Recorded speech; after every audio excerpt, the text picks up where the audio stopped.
And welcome back to MD Global Muscle here at the On The Rise Media Studio with me, your host, Giles Thomas. And we're joined all the way from Boston, MD Online Editor, Ron Harris. Yes! Ron. Yeah, buddy. Welcome. Thank you. Thanks for having me again, Giles. I thought I'd go with a yes rather than a yay this time because you're only on a few weeks ago. Yeah, Kermit the Frog arms don't always work, but they are. I do like those. Yeah. Kermit had the floppy arms. I think the funniest reaction whenever I did my yay was actually someone we've got in this episode, Marc Hector. I think we've got to make a meme or something out of that, or a GIF or something, because his reaction was like, "Oh my god, this guy's mental." Right on.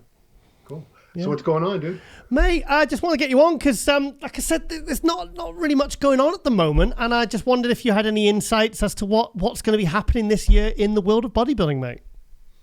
Yeah, well, the two big mysteries right now obviously are Arnold Classic and Athleticon. The Olympia, I think, is a foregone conclusion. If they could put the Olympia on last year, there's no doubt they're going to do it again this year. And I do believe, I'm saying it right now, I believe it's going to be in December and it'll be in Orlando. That's my, I'd put money on that at this point. I think so as well. Yeah, but as far as Arnold Classic, we haven't heard a thing yet. We haven't heard a thing about Athleticon, so I don't know.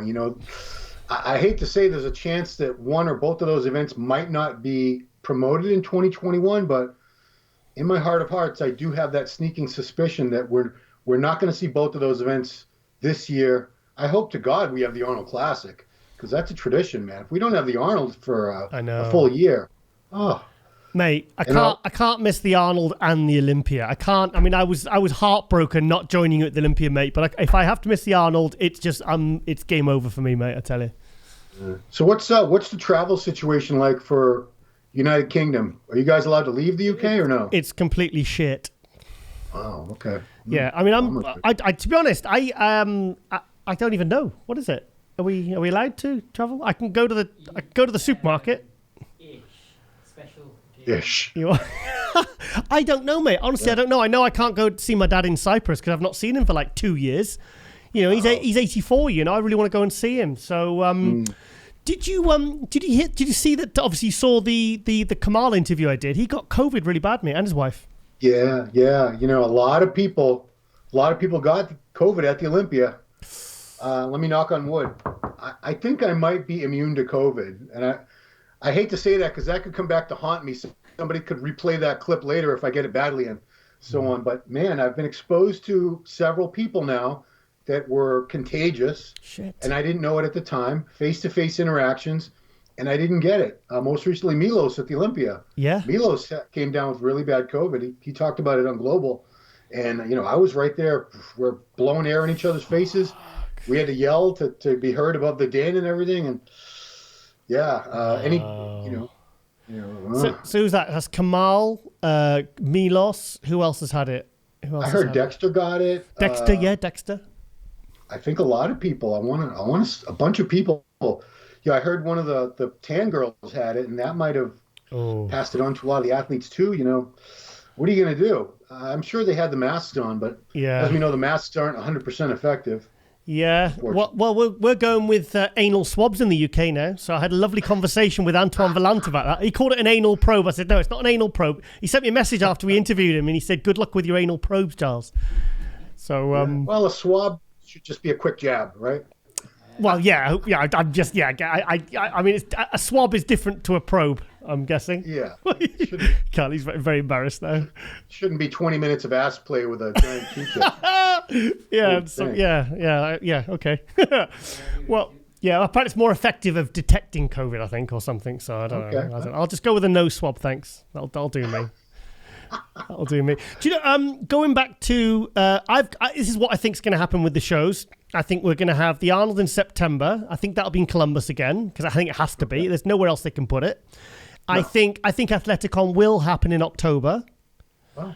And I think, this is just a guess, purely a hunch. And I think the Olympia will stay in Orlando. Like I said, I think it'll be December, like you say. I think you're right. Yeah. Yeah, this sort of throws... So that sort of makes, if they do that, then they're going to have to keep the Arnold in September or October. They can't have it again 6 months later in March. So I don't think I don't know if we'll ever get back unless they skip the Arnold this year and do it in March of next year. I don't see it going back to where it's been since 1989. Traditionally, it was always first weekend in March. You always knew that was the big show to kick off the year, and it was a great way to start the season off. We had, whoever won that typically built up a lot of momentum, as Brandon did, and they won the Olympia the following September. It's I'm with you as far as I know they have to do what they have to do in terms of scheduling and what's permissible, and they have to work around this horrible situation we're in. But it does throw off this traditional bodybuilding contest season that we've known for, 1989 to 30 years. 30 over 30 years. Yeah. So, because the reason I spoke to Dan Solomon, he said, look, we don't compete with the Arnold doesn't compete with us. We collaborate.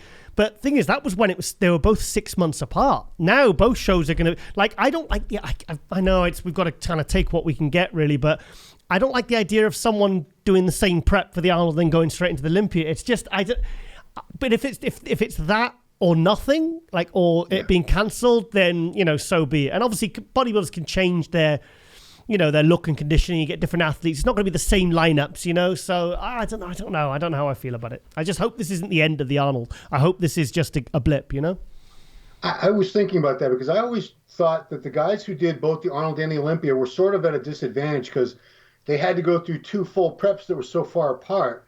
So if the Arnold is in September and then the Olympia is in December, they do get a little break after the Arnold to let their body rest up just a little bit. And then they don't have time to really get out of shape.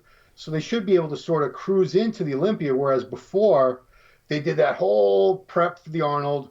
And then you had March. You had a full 6 months between. So that kind of left them in a lurch, I thought. There's advantages, there's pluses and minuses for each scenario. But I don't know. I'd like to ask a few of the athletes which they would prefer to prep for a September and a December show or a March and December show. Yeah, I don't know. I just, but I think the first big show is probably the Indy Pro, isn't it? In April, that's the only one I'm here about. Is that? Yeah, it's actually 3 weekends in a row. So the contest. Oh, cool. This is actually, if this is all true, if these shows, and I didn't even write down all the shows. These are just some of the ones that I was looking into because I want to get this contest season going. Obviously. Yeah, we need it. You need it. So if this happens, we have Indy Pro May 8th, New York Pro May 15th, and then the California Pro 22nd. So 3 weekends in a row. Three pro shows in 3 weeks we should have. Wow. Those all feature open men, 212, classic, all that. Yeah. So that'd be a great kickoff. Well, I mean, obviously, because normally right by now we'd be kind of talking about the Arnold Classic and who's going to do it and stuff. So we've got nothing really till April, but MD's got 3 new shows, isn't it? Yes. So we started with Rick Collins. I started a show called Legal Muscle. Cool. He's going to talk about whatever he wants to talk about. He's very well respected. We call him the steroid attorney, but he has defended more people on drug charges related to steroids than any other attorney in history of the litigation, I think. Yeah, but isn't laws different in different states? How does he just stick to a certain state or what? No, he'll represent people anywhere. Okay. He's even one of the attorneys for Sean Roden in that case. So right, okay. And that's in Utah. So Rick deals with cases all over the U.S. So that's one new show. The other show, of course, Kevin Leveroni. Yeah. It's Kevin Leveroni MD Muscle Report, which he's taking a more active role now. He wants to come up with questions, with themes, topics, whereas before it was kind of just us chatting, which was fun too. I love talking to Kevin. Yeah, me too. But this will be a little more his style, because if you remember the Leveroni Muscle Report that he had on YouTube, I don't know, was that like 6 or 8 years ago at least? I can't remember. It was very popular. It was a lot of Q&A. Yeah. We're going to bring viewers on. We're going to let them be part of the show to talk to Kevin as on screen and everything. And what was the other show? I can't even remember. Hang on. Do you know if it wasn't for Kevin, I might not be here talking to you right now, doing what I do for MD and all the other work I do in the industry. He encouraged you at a British Grand Prix when you were what, like 16, 17? 18 years old, 1994. I had a big, I remember my baggies on and some Timberland boots, a bum bag, and I had a padded, what are those called? Those lumberjack shirts, because I used to enjoy squatting in them. Did you have long hair down to your shoulders or not? No. Okay. No, I had a convict haircut even then. Yeah. So that's 2 shows. What was the third one? The third one. Third one. Should we just make one up? Who's that? Carleem's getting a show.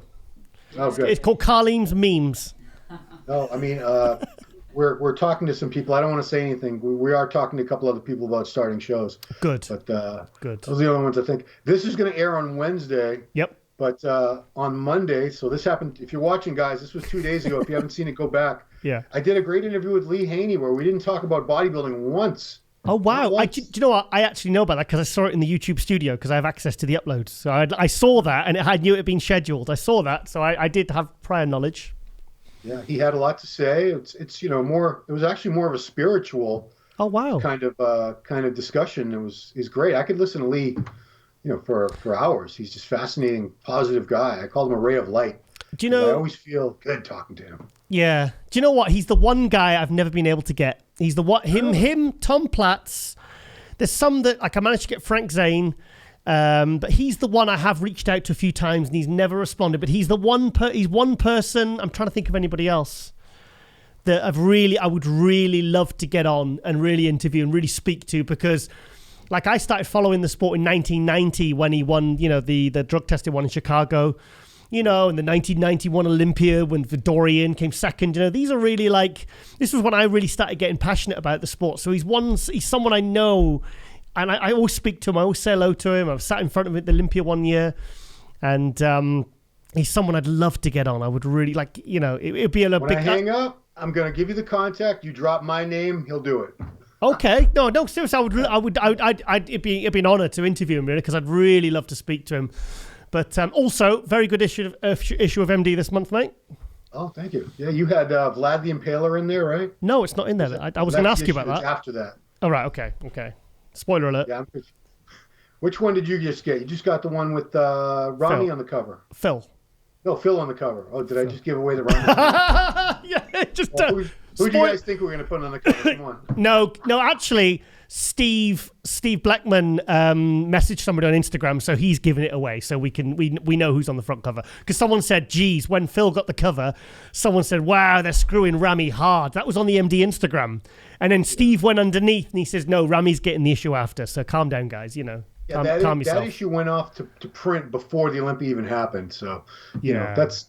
With print magazines, I don't, because society moves so fast and we're used to instant things with the internet and social media, people forget that print media, books and magazines do take a little longer to produce and to get distributed than this. We could tape something right now. It could be up with no special editing in like an hour, 2 hours. The thing is, even with like the Olympias and the Arnolds, I've been with Steve, you, me and Steve at the Arnold's Olympias when he's got the sheets of the rotators for the 6 possible people that will win because it's not when these rotators go up, they go up within an hour of the show going, happening. But this is just, these things are designed days and days before, aren't they?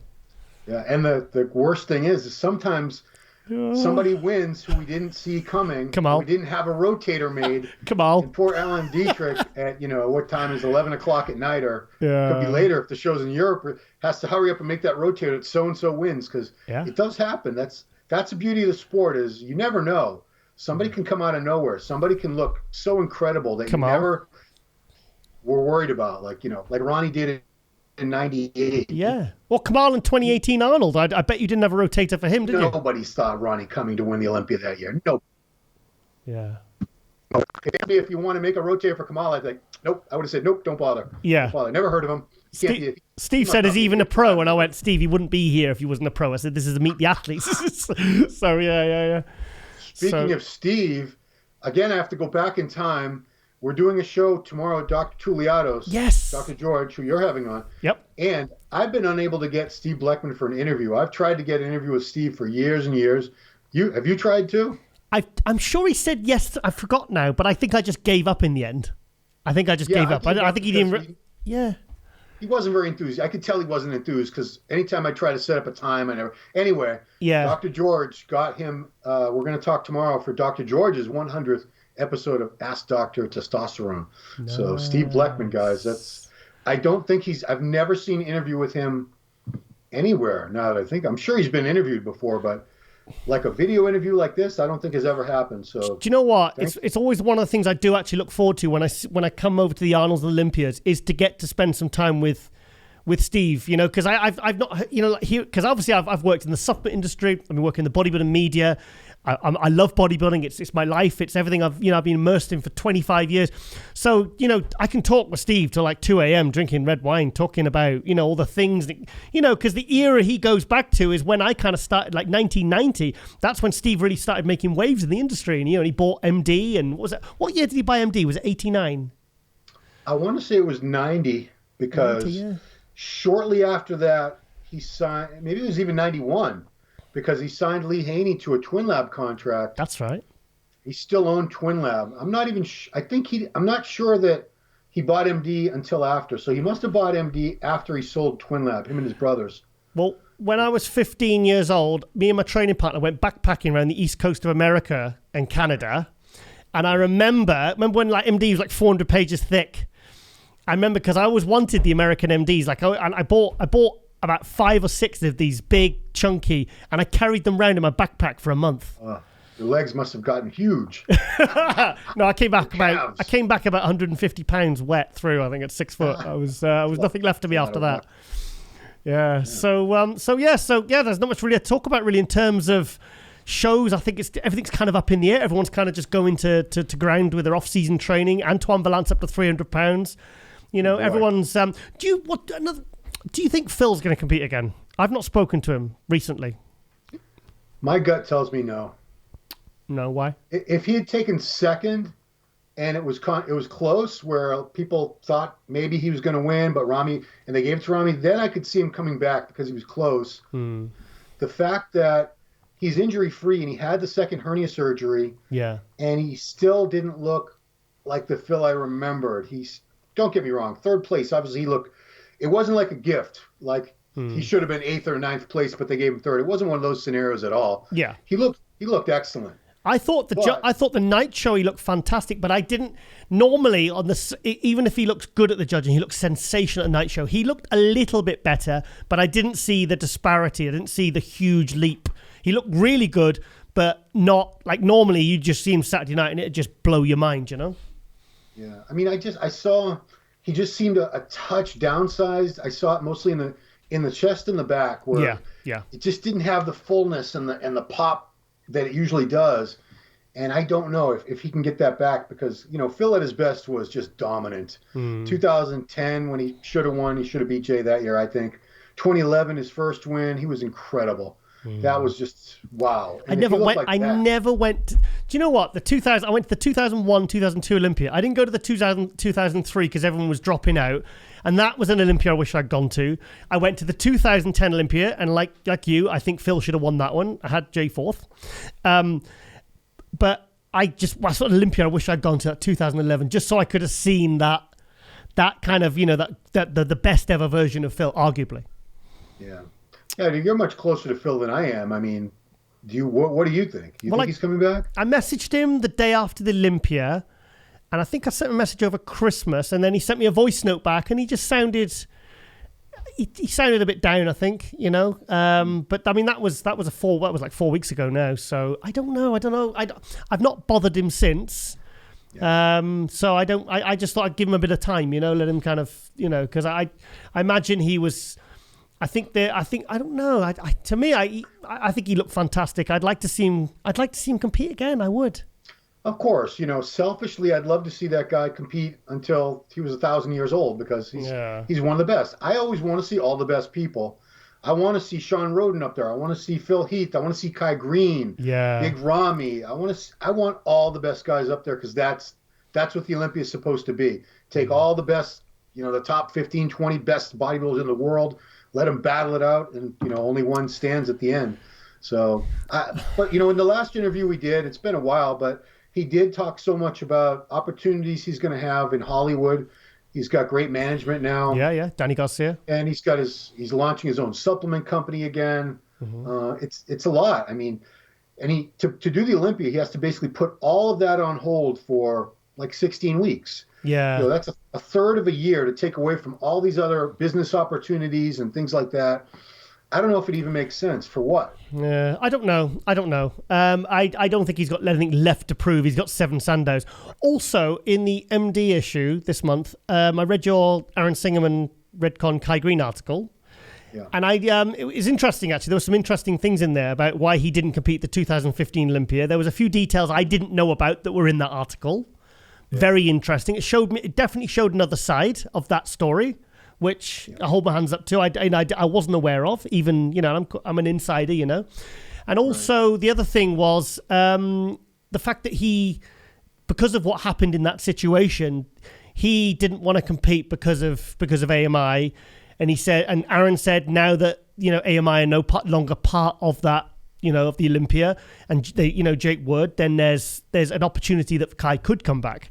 Now, I can't even believe I'm having this conversation about Kai coming back. I kind of gave up, like I gave up on Phil and I gave up on Ramy, even, getting his ass in condition. But there's two things that happened that we didn't expect to happen. I didn't, certainly, anyway. So do you think he'll come back? I'm 50-50 on that. If he doesn't come back this year, he'll never come back. That's my strong belief. Yeah. Now that he's with Redcon, now that Aaron's probably, I don't want to say pressuring, but encouraging him to compete. Yeah. And we talked in the interview that he'd love to, he's got this massive camera. He's got 7 camera, all video crew, and they could do this great lead up to him qualifying for the show, even though I'm pretty sure he could get an invite if he wanted to. Yeah. Qualifying at something like the Tampa maybe, and then if he can get all access and doing it at the Olympia. But he's going to be 46 years old in July. Yeah. Some people believe he's even older than that. Let's give him benefit of the doubt. Say he was born in 1975. 46 years old. He's been away since, I think, 2016 when he won all those Arnolds, and then that was the last we've seen of him. So yeah, 2016, yeah. But if he doesn't come back this year, I think that's it. We'll never see him again on stage. Yeah, but he's never really stopped training. Every time I've seen him, he's been big and ripped. And the thing is, he's such a, what's the word? Misdirection. Yeah. He's an agent of misdirection. He's posting pictures, and people say, "Oh, that's from 6 years ago." He's messing with us, and it's like, I don't know what to believe anymore. And I don't know. Like I said, I didn't think Phil would come back. I didn't think Ramy would get his ass in condition, but those are two things that happened. So yeah. I don't know. Plus, I don't know. I just don't want him to come back and do, and get like a 10th place or something. I want to see him back at his best. I think we all do. I don't think he would come back and get 10th place. He's got, as far as I can tell from he has always posted videos and pictures, so we're able to see his physique. Yeah. I don't see any torn muscles. I don't see any atrophied body parts. Yeah. Physically, he seems like he's just as good as he was back then. Of course, on stage is a totally different story when you're in contest condition.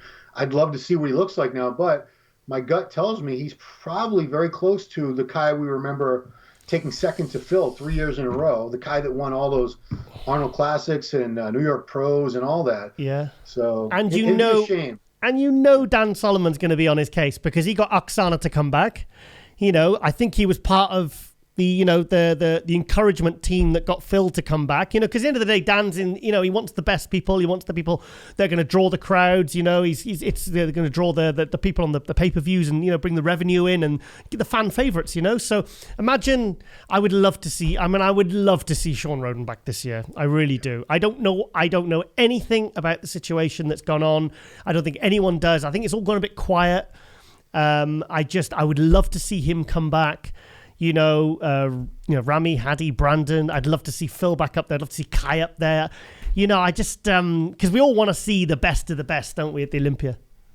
Yeah, because if you're missing a few guys, you always wonder, what if Sean Roden had been in the show? Yeah. What if Phil Heath had been up there?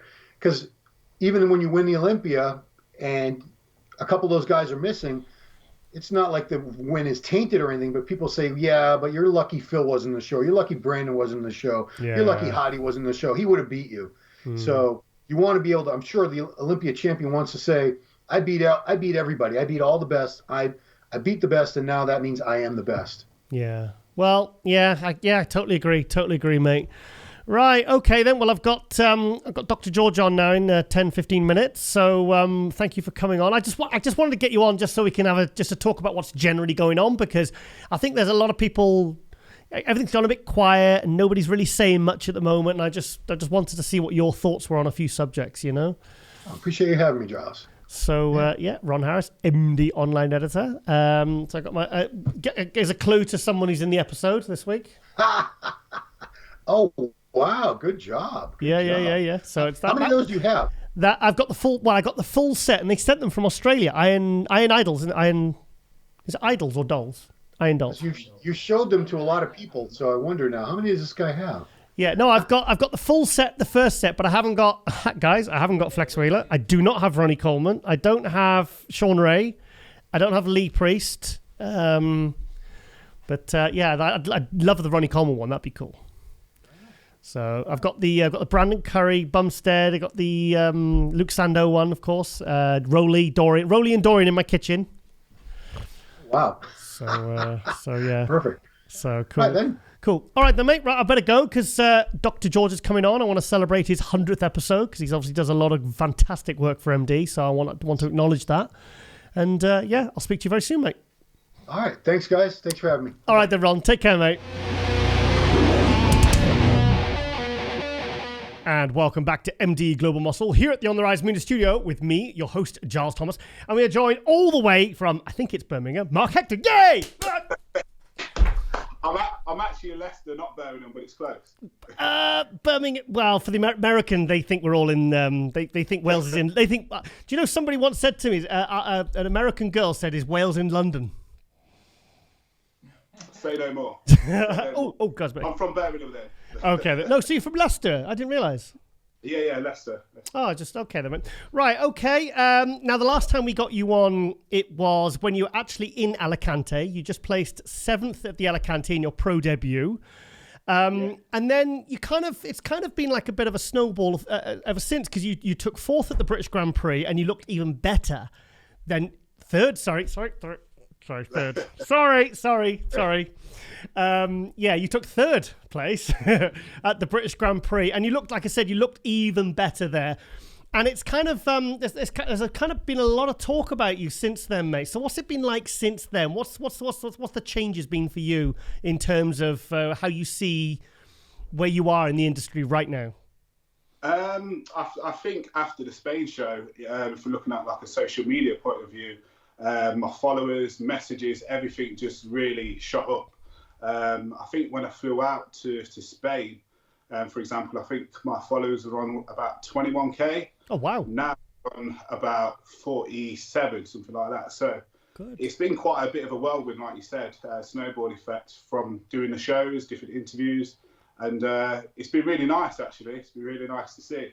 Yeah, I mean, I put you in my MD column and I spoke about, obviously with Abdullah saying about you being a future Mr. Olympia. He did the same for Brandon Curry in 2016. I can make you Mr. Olympia. So obviously there's a bit of a storyline there that in 3 years, I said 3 years time, I said, if Abdullah can do that again, I said, can we get another Mr. Olympia out of Marc Hector in 2023? No pressure?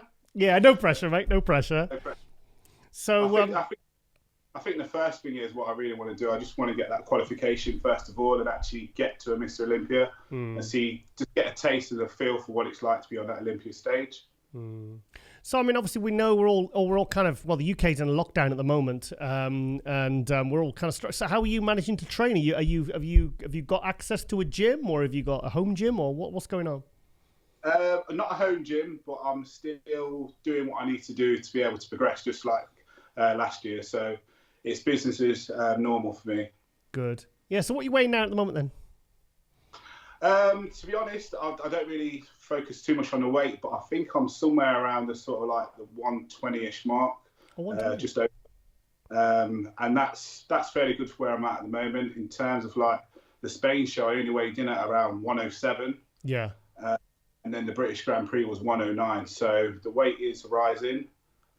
Still want to put on more before I even think about dialing it back down, but I'm happy with where I'm at the moment.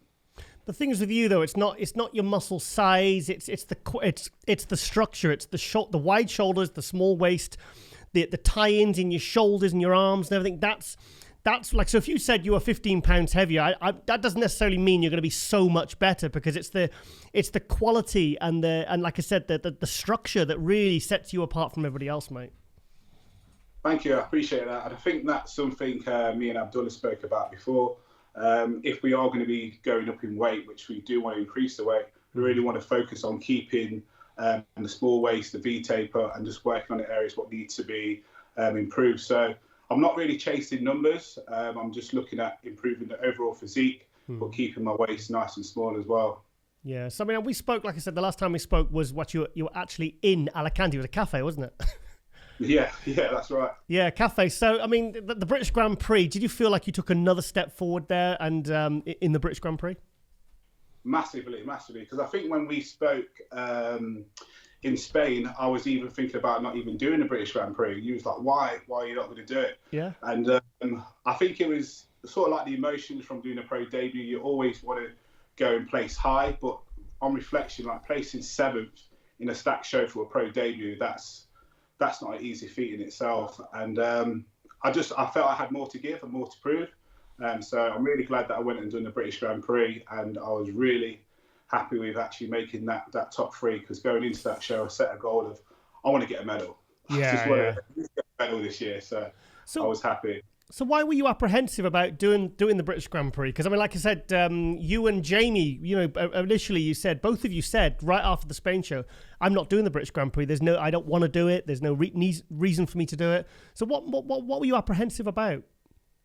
I guess it's the fact that you always want to go to the show and be at your very best. Yeah. And I know from the Spain show to the British show, it's going to be another few weeks. And I was thinking, will I still be able to, because there was quite a lot of talk after the Spain show on how I looked, my conditioning. I didn't then want to go to a show and not be able to have the same level of conditioning. So it's a conversation I have with Abdullah, and he was saying, look, bro, we could come in fuller, we can get even drier. It's achievable. So I set my sights on doing that, and I'm so glad that the show went ahead and I actually did that. Oh yeah, because I mean that's something I've forgotten about actually, because it was moved from because we had lockdown coming, so they moved right. They had how many days did they have to move it from the Saturday to the Wednesday? Was it? Yeah, I can't remember now. We competed on a Wednesday, which was definitely different because you don't normally compete midweek. But it's quite ironic because I think there was talks around the Sunday that the show might not be on because there's going to be an announcement on the Monday. Yeah. And I remember I trained legs really heavy on a Sunday. You didn't really know if the show was going to be on. And then the next thing I know, on like Monday, the show's going to be on Wednesday. And that's not something I normally do. So I would never normally train like legs a few days before competition. But it worked. So even that in itself is something what we can take into a next show, knowing that, you know what, I can actually get away with that. Oh, really? Because my legs looked fuller and I still had all the splits. Yeah. I'm grateful. Because that is a bit of a rule of thumb, isn't it? It's like when I've done shows, I probably, my last leg session will probably be maybe a week to two, probably 2 weeks out, and then I'd do it with glutes or hamstrings or something just to keep everything nice and tight. But so you did your legs 3 days before. Yeah. I even put a post up. I was doing some really heavy RDLs on that day as well. But it worked. But it's nice because now I know like even more about my body and how we can approach it for future shows. So yeah, it's definitely a learning experience. So I've looked at the pictures from Spain, and I've looked at the pictures in the video from the British Grand Prix, and because I noticed that you and Jamie both look so much better at the British Grand Prix, and I'm trying to really scrutinise whether it was just better lighting, different lighting, or whether you both of you just look so much better. What do you think you brought a better package to the British Grand Prix? Yeah, definitely better at the British. I was a lot happy with how my fullness was. Yeah. Going to the British as well, but my condition was a lot better. The details in my glutes was even drier than going into Spain. And I thought Spain was good. I was really happy with how I looked there. But to be able to come back a few weeks later and bring the condition and the size to the British, that was something what I really stood out. And I thought, bringing that now, this is where I really want to get into that top 5. Yeah. So, I mean, do you feel like the pressure was off a little bit when you did because, I mean, making your pro debut is such a huge thing, and you're going up against, big names and, James Hollinshead and, what's the Lucas Sladdle, guys like that, Regan Grimes. Was that kind of, was that quite nerve-wracking to go into your pro debut? To be honest, I didn't really feel no pressure. Oh, really? Didn't feel no pressure for the pro debut. Didn't feel them for the British either. It's when I know that I've prepared as well as I could do. Yeah. There wasn't really a sense of pressure. I just really wanted to go and enjoy it. Yeah. And I think, especially when I did the pro debut in Spain, you can probably see from my posing, when I was actually on stage. I just really enjoyed the experience, and that's what I wanted to do more than anything, enjoy it, and then just see where I place from there. You definitely looked, I just loved the look you had at the British Grand Prix, and the lighting was so good, and it was, you just looked really full. You looked really full. So what did you do differently with the kind of the last minute peak? What did Abdullah do different from Spain to the British? So we had more carbs. Really? More carbs. Yeah, more carbs, some more red meat in there as well.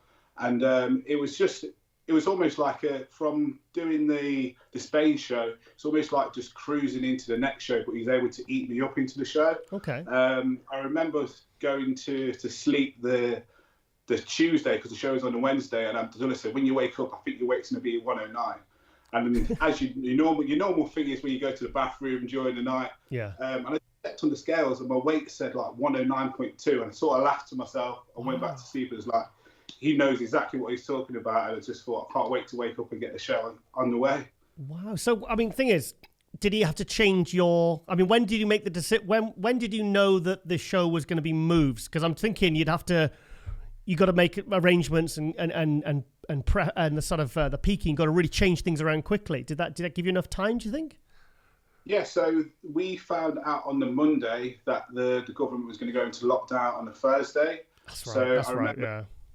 Yeah. Ian from Two Bros reached out to me and said, look, the show's going to be on a Wednesday. Are you still in? I was like, definitely, I'm still in. Yeah. I said, just keep me posted on what time the show is, and I'll definitely be there. And then from there, I went back and spoke with Abdullah, and he said, well, we're ready. He said, we've been ready since after Spain, so it doesn't really change anything how we approached it. Didn't really need to lower carbs, didn't really need to lower food. We just pretty much just coasted into the show. So I was actually quite happy that the show was earlier. Oh, really? Yeah, because I was just ready to get on stage, so it was definitely a good thing for me. Yeah. So when did you think you were really in the mix at that show? At what point?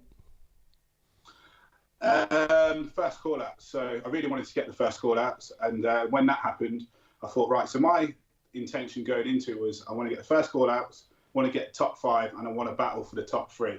Okay. But when we got the first call outs, and you could sort of know the placings in terms of like James and Regan, because I had those both of those in the middle, and then myself and Jamie on the outside. But yeah, I think at that point I know, definitely I'm going to be somewhere in the top 4, because they only had a top 4 for that. I was going to get my medal. Of course, yeah, they get your medal, yeah. So I mean, you, Jamie, and James. I mean, you actually, all 3 of you, absolutely peaked beautifully at that show. Yeah, definitely, and I think it's a good place for the British bodybuilding at the moment. I remember speaking to Jamie after we both competed in Spain, and we were both quite content with how we got on there. But it's nice to see both of us go from where we got our placings in Spain and be able to almost excel fast forward. Yeah. And get that first ball out and get a better placing. So it was really good. So Jamie got 9th, you got 7th in Alicante, and then you both got 4th and 3rd at the British Grand Prix. So yes, the thing is, I mean, I've seen your name's been popping up everywhere since the British Grand Prix. So what's that been like with all the different outlets reaching out to you? It's been nice. To be honest, it's been really good to get this different attention. I've been even offered. I've got new sponsorships, so like with Silverback, my clothing sponsor. Oh, nice. Which they've now got a line in the Marc Hector athletes range, which is pretty cool. Great. I've got a sponsorship with Olymp as well, and it was almost like a bit of a whirlwind. So after the Spain show, I had about 5 different supplement brands reach out to me. Wow. And that was like, wow, okay, this is quite overwhelming. I had to take a little bit of a step back and just say I need to focus on my shows, and then after I'll revisit it. But it's been really nice to see the attention and the people saying the different comments about how they think I could be a future Olympian, future Mr. Olympia. Yep. It's nice to read those comments because it's definitely like extra motivation. I think you could be winning pro shows this year, mate, to be honest. It's the goal. It's definitely the goal. Yeah. I would love to win a pro show and get that Olympic qualification as well. So what does Abdullah think? What's the plans? So I speak to Abdullah still daily, really often. We would like to still work together and get out to Kuwait if possible at some point. Mm-hmm. He did say that hopefully next month the airport should be open. So if it is, I'll probably be on that first plane out there. But more than anything, it's just keep doing what I'm doing because it's working. We don't really need to change anything. We don't necessarily need to like chase weight. Just keep the progress up. Just keep being consistent, and then we'll see where it takes us moving forwards. So you're still progressing even though you're not in Kuwait? Yeah, and I was only in Kuwait for 6 weeks last year, and I came back and I carried on pretty much where I left off, and it just goes to show that if your mindset's right, although I love to be in Kuwait, you can still make the progress as well. See, this is what people, I think, I spoke to Vlad Suharuchku, and he said going to Kuwait, he said, it wasn't just about being there and having the best facilities and the eyes of all these people and the just everything in place. He said it actually changed his mindset for when he came back, when he went back home, and he said back to the Ukraine, and he said his whole mindset completely changed. So because people don't realize that Brandon Curry's still going to progress even if he's not in Kuwait all year round. So yeah. That's it. And I was actually roommates with Vlad when we was out there in Kuwait. Oh, were you? So we still got that interaction, and it's completely that. And I think one of the main things I took from last year is Abdullah was really good at getting into my mind and like getting the best out of me as an athlete. So certain comments he would give me, certain feedback, it's always that positive reinforcement, and I was actually able to take that on board, and I started to feel like, what he's saying is actually true. And I think that showed as well when I competed last year in my pro debut and also in the British Grand Prix. That's how I actually felt, because the words what he was giving me and the encouragement really helped my mindset. So the confidence and self-belief from working with someone like Abdullah, plus the fact that you've done well in your rookie year, so that's really helped your mindset. Yeah, definitely has, and that's a big factor for me, and it's definitely something what's helped. Good. So what's the plans this year then, mate? Have you decided yet? Maybe Indy Pro in April? Sorry, say that again. Indy Pro in April? Because the only reason I said that is because it's the first show. It's the first show I know of. I think that show is going to be a bit too soon. Ideally, I want to do a show closer towards like the Olympia. I know there's some shows around August time as well. But I think more than anything, I want to see how the progress goes first. I know that I can diet down and get into shape fairly quickly. So that's not really like a limiting factor. So I want to give myself the best off season to make those improvements before I cut back down. How long do you prep for then? Abdullah thinks I can be ready in 12 weeks, but I think around the 14 weeks mark, wow, okay. I'll be pretty much around there. So I think last year towards the first show, I think it was 14 or 15 weeks, but I think Abdullah said to me, "You've only been dieting from like 8 weeks," but from 15 weeks, I felt like I was in dieting, but maybe the way he sees things, it wasn't really hard dieting until like 8 weeks or so out. Yeah, the reason I said that is because I got the impression like Nathan Diashi said he preps only like 6 to 8 weeks, but I got the impression there that you were someone that didn't prep for long, but 14, 15 weeks, that's a decent prep, mate. Yeah, we prep, and the days did definitely get hard. There was a few phone calls to Abdullah. Was like, "Are you sure I'm just eating this today?" But it works, and working with him now, I know his process and how things work, and that's something when we go into this year to prep, I know the process, and I know what we brought last year, so I'm excited for when that happens again.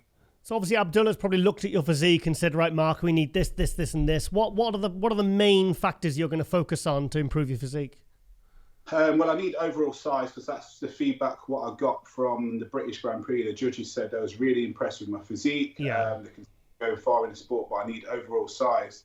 In particular, where I want to work on is bringing up my legs overall. I will definitely need more hamstrings, especially from the rear. That's an area where I think it needs more. From the side, it's not as bad, but from the rear, definitely needs. So more overall fitness on the legs and sides. I want more fitness in the back, because the width is good, but I want more fitness. Upper back and also lower back as well. How's your training going at the moment? It's going good. It's going good. Business as usual. Tell us more. No, give us a bit of detail about your style of training and what the kind of Abdullah's got you on at the moment. So it's still the higher volume sort of training, the 12 to 15 reps, along with the drop sets. Working the weaker areas like twice a week as well to really bring those up. But we're paying attention to rest as well. So at the moment we're doing 5 days a week training out of 7, sort of middle of the week. There's a rest day as well. What about nutrition? Nutrition, I'm not a big eater at all, and that's something what I'm still working on. Oh, really? Yeah. So when I'm prepping, I'm hungry, but then when it comes to off season, it comes to eating food, I could be sitting eating a meal for 45 minutes, an hour.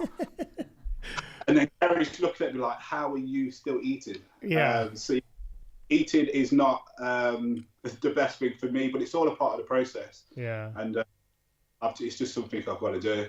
It's amazing how many times I've heard that from really big bodybuilders, and they say, "I really like Max Charles." Some of these guys, they really, like you said, unless it's pre-contest, they really struggle to eat. I just wonder how you guys even get bigger. Yeah. Eat me and food. Yeah, it doesn't go down too well, but it's just one of these things. When you're in pre-contest and you're dieting and you're doing all this cardio, your body's hungry. You want to eat more food, and you're looking forward to the off season. And then a couple of weeks in, you realise like actually this is actually hard work, especially when you're consuming a lot of food. But it's part of the process, and I know there's a bigger picture and it's part of the goal. So it's just got to be done. Yeah, it's got to be done, mate. So what did you think of the Olympia? The Olympia. We're talking about open class or any class or just the whole production itself? Start with the open. The open? Mm-hmm. What do you mean in terms of results? just tell us the first thing that pops into your head. What was a shock? What excited you? What were you happy about? What were you pissed off about? It was good to see Phil Heath back. I was really impressed to see Phil Heath back, because I think there was a lot of talk on what people were saying, will Phil Heath bring it and stuff, but you can't win Olympia that many times if you're not a very good athlete. So it's good to see him back in the mix and bringing it as well. Big Ramy, his condition, he brought it this year in terms of condition. He really dialed it in. I think the work what he's doing with Dennis James really helped with that front. But I also think Brandon looked the best Brandon looked as well. I agree. Do you know, Patrick Tour said he preferred the look of Brandon the year before. He said he felt like he had more pop to his physique the year he won the Olympia. And I disagree, because I really like this sleek, small waist, all the sharp, because he's been criticised for his separation and conditioning. And for me, I thought he looked absolutely fantastic. What's your thoughts? Yeah, I completely agree. I think if we look at Brandon from the year he won the Olympia, I think his conditioning and how he looked at the Arnold's was better than the Olympia. Yeah. And I think this year he was able to, last year, the Olympia, he's able to bring the Arnold's look in terms of the conditioning stuff wise, but have a bit more size to him as well. So I actually think last year was the best version of Brandon Curry. Sorry, which 2020? Yes. Okay, I don't want to get confused with 2019, 2020. 2020. 2020. Yeah. I like the small waist on him. I thought that looked really good. The really super tiny waist. Yeah, and then when you see the flaring lats as well, and then I say to Abdullah, I want that as well. Yeah. Because your thing is your structure, mate. It's so crazy like that. Like I was the shoulder to waist. I think that's your that most the hands, the fists together, most muscular. I mean, and there's not many people that can really compete with that because of your structure. Yeah, I've had quite a few comments and even comparisons to Brian Buchanan as well. I think next time I actually diet down, I'm actually going to have to measure my waist, because a lot of people wanted to know what size my waist was. So that's something I'll have to do. I'd be surprised if it was over 30. Okay. We'll see. Maybe 32, maybe 32. No, because I'm trying to think what it would be. Well, Brian Buchanan claimed he had a 26-inch waist and a 52-inch chest.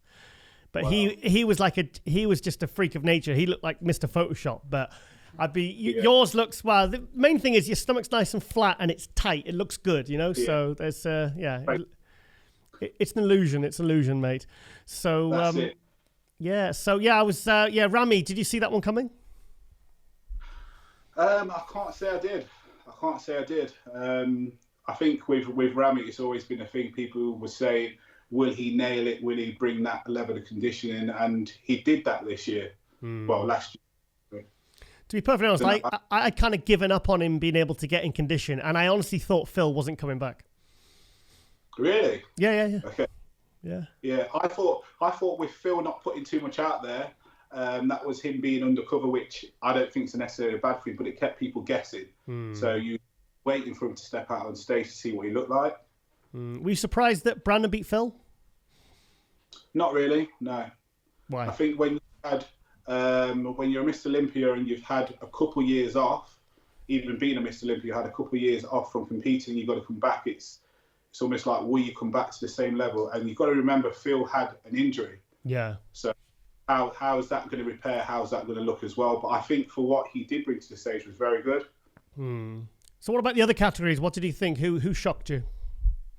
212. 212. Yes. Sean. He looked very good. But even when people was going back and forth, when I was speaking to my friends online, I was thinking, yeah, Kamal's got this. I thought, because he looked really good. Yeah.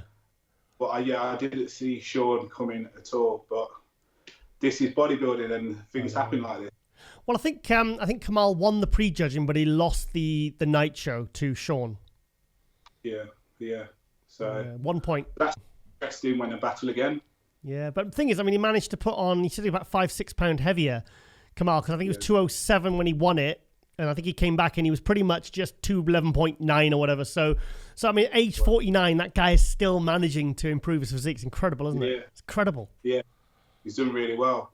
And then I think in classic as well, Chris Bumstead, he was phenomenal. His improvements were made in his back biceps. That was really good. Really good. I think he's got the potential to maybe dominate that division for a few years to come still.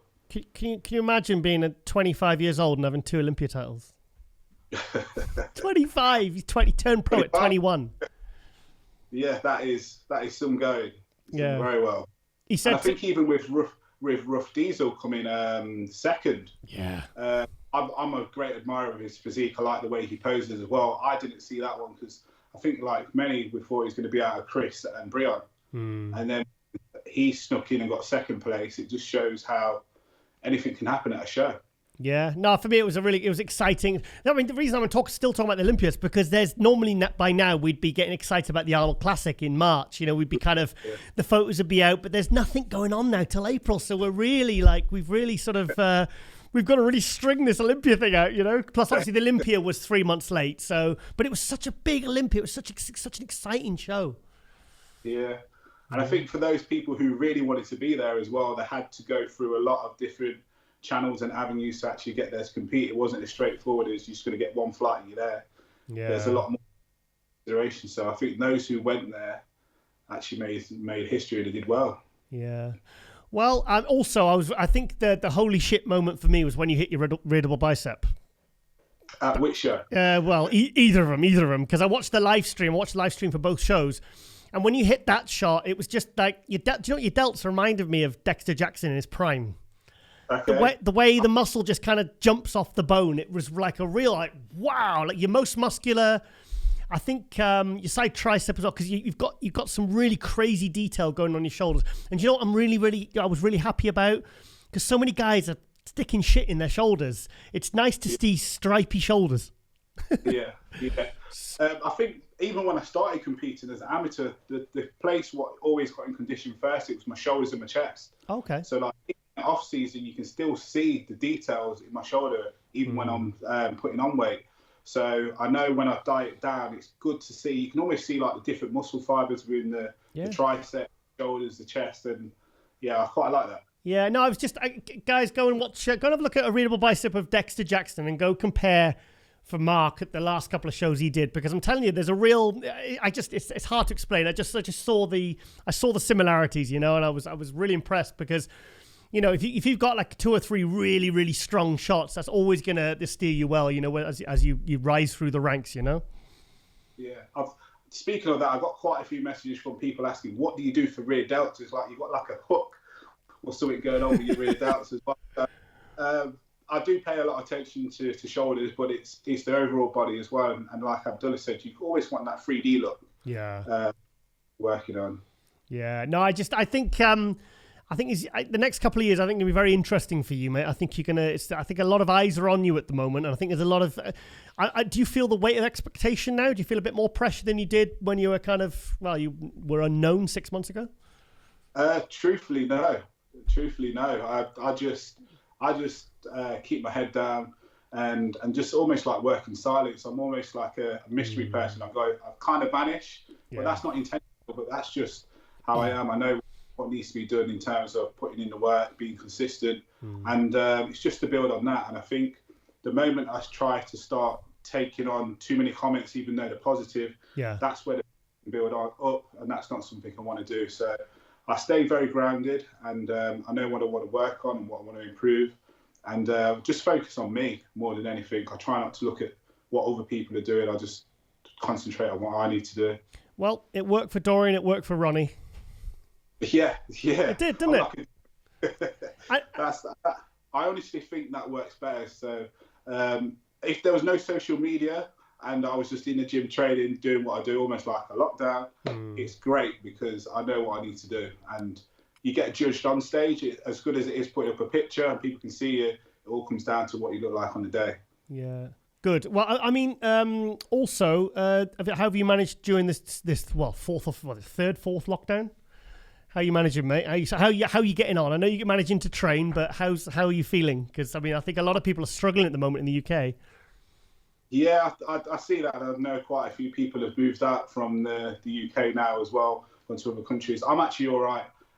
Fortunately for me, I'm with Kerry, who also is a competitor as well, and we've got the same sort of goals, so it helps to keep us on track. But I'm completely fine. Good. No, I'm the same because I mean I live in the countryside, so it's like the no gym thing really sucks. I mean that's a bit of a pain in the ass, but I think it's more like you said, it's all about mindset, isn't it? And being adapting and trying to be productive in other areas. And if you've got a good supportive partner and you're in your domestic environment, you can kind of get through it. Okay, you know. Yeah, that's it. And also, I think about when I was out in Kuwait and I went there for the first time. I was literally going there on my own. I didn't really know what to expect. And I was out there, I was fine. I had Abdullah who checked on me all the time and the people. It's just knowing what your goal is and being able to focusing on your goal. And even though things are going on around you, what you don't necessarily like, it's trying to see positive still. Yeah. No, I mean, I spoke to Brandon. We did his tour in what year was it? Last year? 2020. And he said, some people, I remember when Regan, I think he said when Regan went out there, you know, he kind of struggled being in that kind of sort of enclosed environment. And it was just, you know, but he kind of said, I thrive. He said, I don't mind. He says, I check in with my wife and my kids every single day. He said, some people, it's not that environment. It's kind of like a lockdown environment out there where it's just training, sleeping, eating, and but he said, probably like yourself, you're so focused on your goal, you're there to work, and you can actually get through it okay. Yeah, I completely agree, and I can relate to that. I think the beauty of what we're having in terms of technology, even when I was out there in Kuwait, you can still FaceTime, you can still speak to your family, your friends, stuff like that. It's almost just looking at the bigger picture. Like Abdullah always reminds me, this is the future. It's like what you put in is what you get out, and that's the mindset, and that's what I'm always thinking about. I'm really glad that you went to Kuwait because I think it's helped you so much. It's helped you really grow as an athlete and as a person. Yeah, so I took a big step. So it's almost coming up to a year. So around this time, I quit my job last year. That's right. So I had no income or anything. And I look back now and I think it's the best decision I've ever made because I think my life's changed for better in terms of where I am moving forward with bodybuilding, coaching. It's the best decision I've ever made, just taking that leap of faith. Yeah, so it must have been a bit scary, a bit of a sacrifice at the time, but you just felt like it was the right thing to do for you. Yeah, that's it. If I want to take this, my bodybuilding career seriously, this is where I need to be. Eating, sleeping, training, being around other bodybuilders, other pros, speaking with Abdullah. It was what I needed to help propel me to the next level, and I'm really glad I did it. And it's coming up to a year already, and time flew by. Yeah, well, you've made the most out of this last year. This last year for most people has been disastrous, you know. So you've actually managed to get something positive out of it. Yeah, definitely have. Yeah. I saw you just mentioned there about your online coaching. How's that going? Yeah, that's going good. That's going well. So I've got a nice, steady client base. Good. Even with everything what's going on with the pandemic and stuff, clients have stuck by me, which is nice. They've even invested in, because Silverback's brought out a line now for me with Marc Hector t-shirts. They've all pretty much gone out and purchased those as well. So wow. It's nice to see. It's a little bit humbling as well because I just still think I'm that person from Leicester, but it's nice to see people are invested in me and supporting what I'm doing. Yeah, Leicester, not Birmingham. Yeah. Right, okay, mate. This has been great. I wanted to get a good catch up because, like, I've obviously, we got you on Alicante, and since I've just been watching this explosion in attention for you, and and I'm so glad you did the British Grand Prix now because I think you would have got attention, but I think it was how you looked more than how you placed at the British Grand Prix that really caught notice, globally. Yeah, I agree, and I'm really glad that I did that too. There was part of my mind thinking about doing Romania because then that was a couple of weeks after. Yeah. But I think I was off my food plan for like a week after the British Grand Prix, and I think I posted an update. People were like, "Wow, are you going to be doing Romania?" I was like, "Well, didn't think I was quite ready," but I was still holding the condition. Man. Part of me thinks like I wish I'd gone and done it, but part of me is like my body was tired from the year. Yeah. And how I placed at the British, I didn't want to go to a show and not be the level I expect of myself. So I think everything happens for a reason, and it's important now for me to just keep putting in the work ready for my next show this year. Good. And your old flatmate Vlad did quite well, didn't he? Got second? Yes, he did very well. So after the Spain show, me and him had a conversation because he didn't do as he expected to do. And we had a really good conversation, and I gave him a few words of encouragement, and I'm so glad that he went and he placed well in Romania because he's got a really good physique, and he's such a nice guy too. He's a great kid. What is he, 24? Yeah, 24. So 24. Hang on, he got 13th at Alicante, you got 7th. And then he got second in Romania. When you saw that he got second, were you like, "Oh, I wish I'd done it now"? I'm not going to say that I didn't wish that. I'm not going to say that, but like I said, it's one of these things that everything happens in its time. So I can't look back with regret. I can only be happy for him and what he's achieved. Yeah, I think it's good that you, because at the end of the day, you did look better at the British Grand Prix than you did at Alicante. So better to leave on a bit of a, third place. I can imagine the temptation of maybe wanting to go to Romania, but what more are you going to prove? You went from 7th to 3rd. You're getting, you're directly being called out next to Regan Grimes and James Hollinshead, and you brought a better package. I think it's better just to drop the mic and just leave it for the year. And like I said, it's benefited you because there's been so much talk about you. I keep hearing your name all over the place. It's great. No, I love to see it. It's fantastic, Yeah, I completely agree. I think if I come to Romania, it's more like I'm going there to compete for money, and I compete for the love of the sport as well. Yeah. That's just a bonus on top of it. For example, like the British Grand Prix, that wasn't prize money for the people who came second down to 5th. It was just for the winner. And as stupid as it sounds, like I just wanted to get that medal. And I think it's just important to remember that it's not a sprint, it's a marathon, so it's got to take my time. Yeah, no, I think, to be honest, every time I've ever spoken to you, you always seem to have the same measured, kind of thoughtful approach. It's very, and I think you've kind of leveled up. As soon as you started working with Abdullah, it kind of took you to a whole new level. And all I see is this constant progression, physically, mentally. I really see it. It's really nice to see, because I think that's why people are predicting that you are going to do very well in the next couple of years, because you've got the right attitude, mate.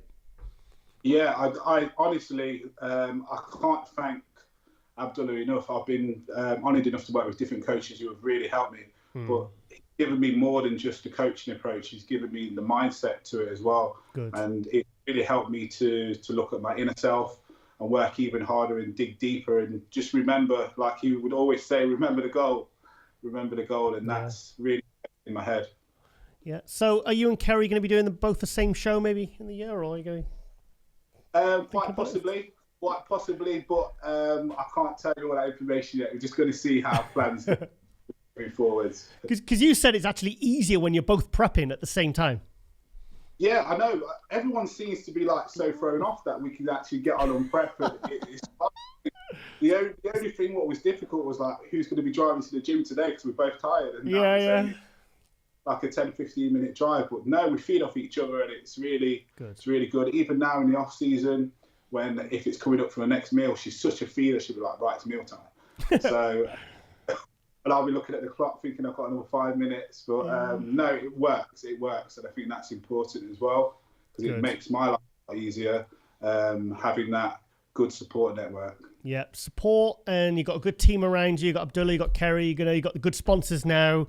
You've got a couple of good placings there in the bag. People are talking about you. You know, it's just, I'm really, really excited to see what's going to happen with you over the next couple of years, mate, because it's nice to have that expectation, but it's also good to have people talking about you as well. So it's, you know, I think they're just excited to see where you're going to go in the next couple of years.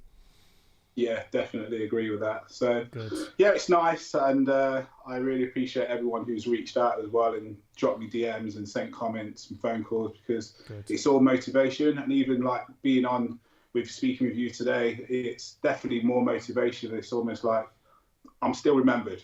Yeah, still remembered. You competed a couple of months ago. Yeah, no, it's fantastic, mate. No, I'm really happy for you. And yeah, just like I said, excited to see what you'll be bringing later this year, mate. Yeah, thank you very much. All right then, Mark. I shall speak to you very soon, and wave to Kerry. I know she's there somewhere. Yeah, she is there. I can see a shadow. Yeah, yeah. Okay. Then. All right then, guys. I'll speak to you very soon. Thanks, Giles. Take care. Thank you. Bye-bye.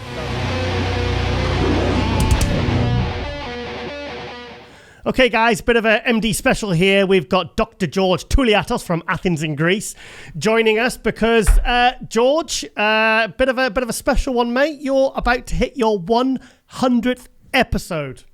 Yeah, straight, 100 weeks, so almost 2 years, yeah. 100 weeks? Never missed an episode, you know. You've never missed an episode? Never a week, no. I mean, when I went to vacations, I recorded twice with Ron, so he could replace while I was leaving, you know, I was away. Oh. We never missed a show, you know, and on the 100th episode, I'm going to have Steve, you know, as a man of honor, you know. I know. Do you know, I've got to be honest, mate, I'm a bit jealous.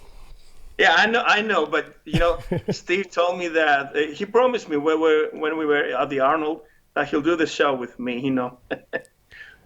Yeah, well, because I think I might have asked him once or twice, and then you could tell I didn't want to push him because I could tell he wasn't keen. But I think that's really good because, like I said, there's a lot of people that don't really know a lot about Steve. And for me, he's a bit of an unsung hero. I personally think he should get the special award at the Arnold Classic. That's the lifetime achievement. I think Steve should get that. Yeah. He's a friend with Arnold, and Arnold mentioned it.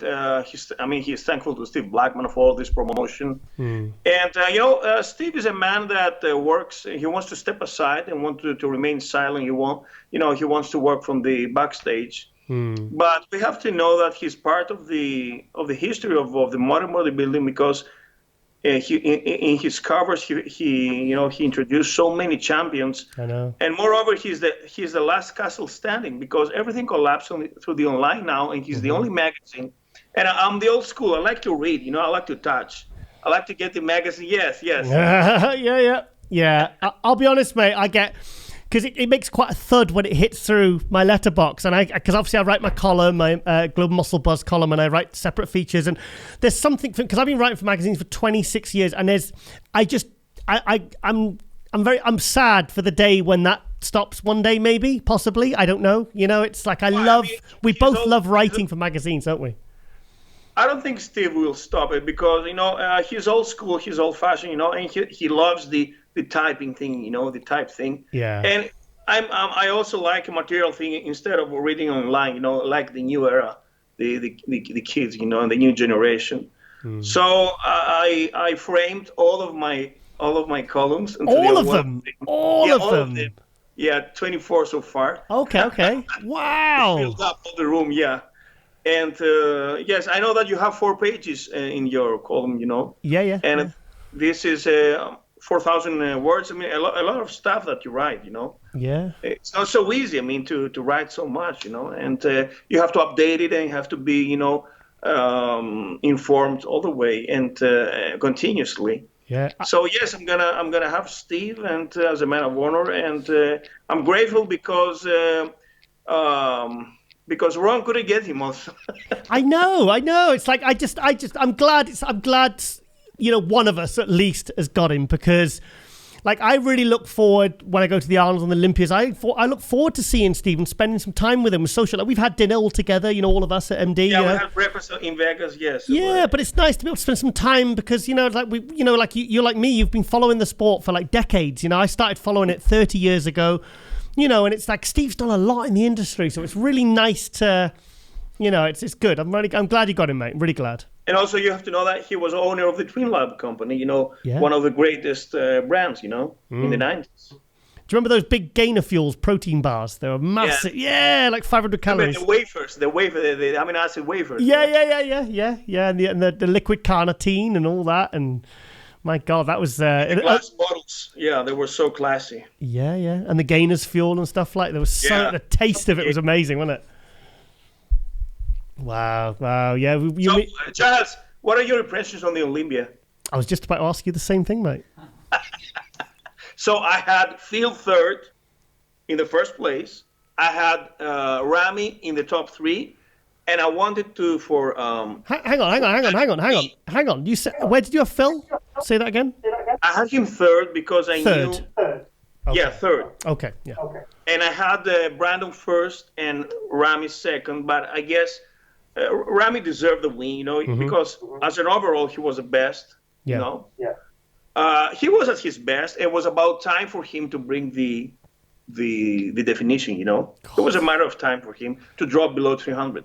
Yeah. And I think now everybody will chase him, and unless he's not on spot in matters of definition and separation, he will create his own dynasty for 5 years, I guess.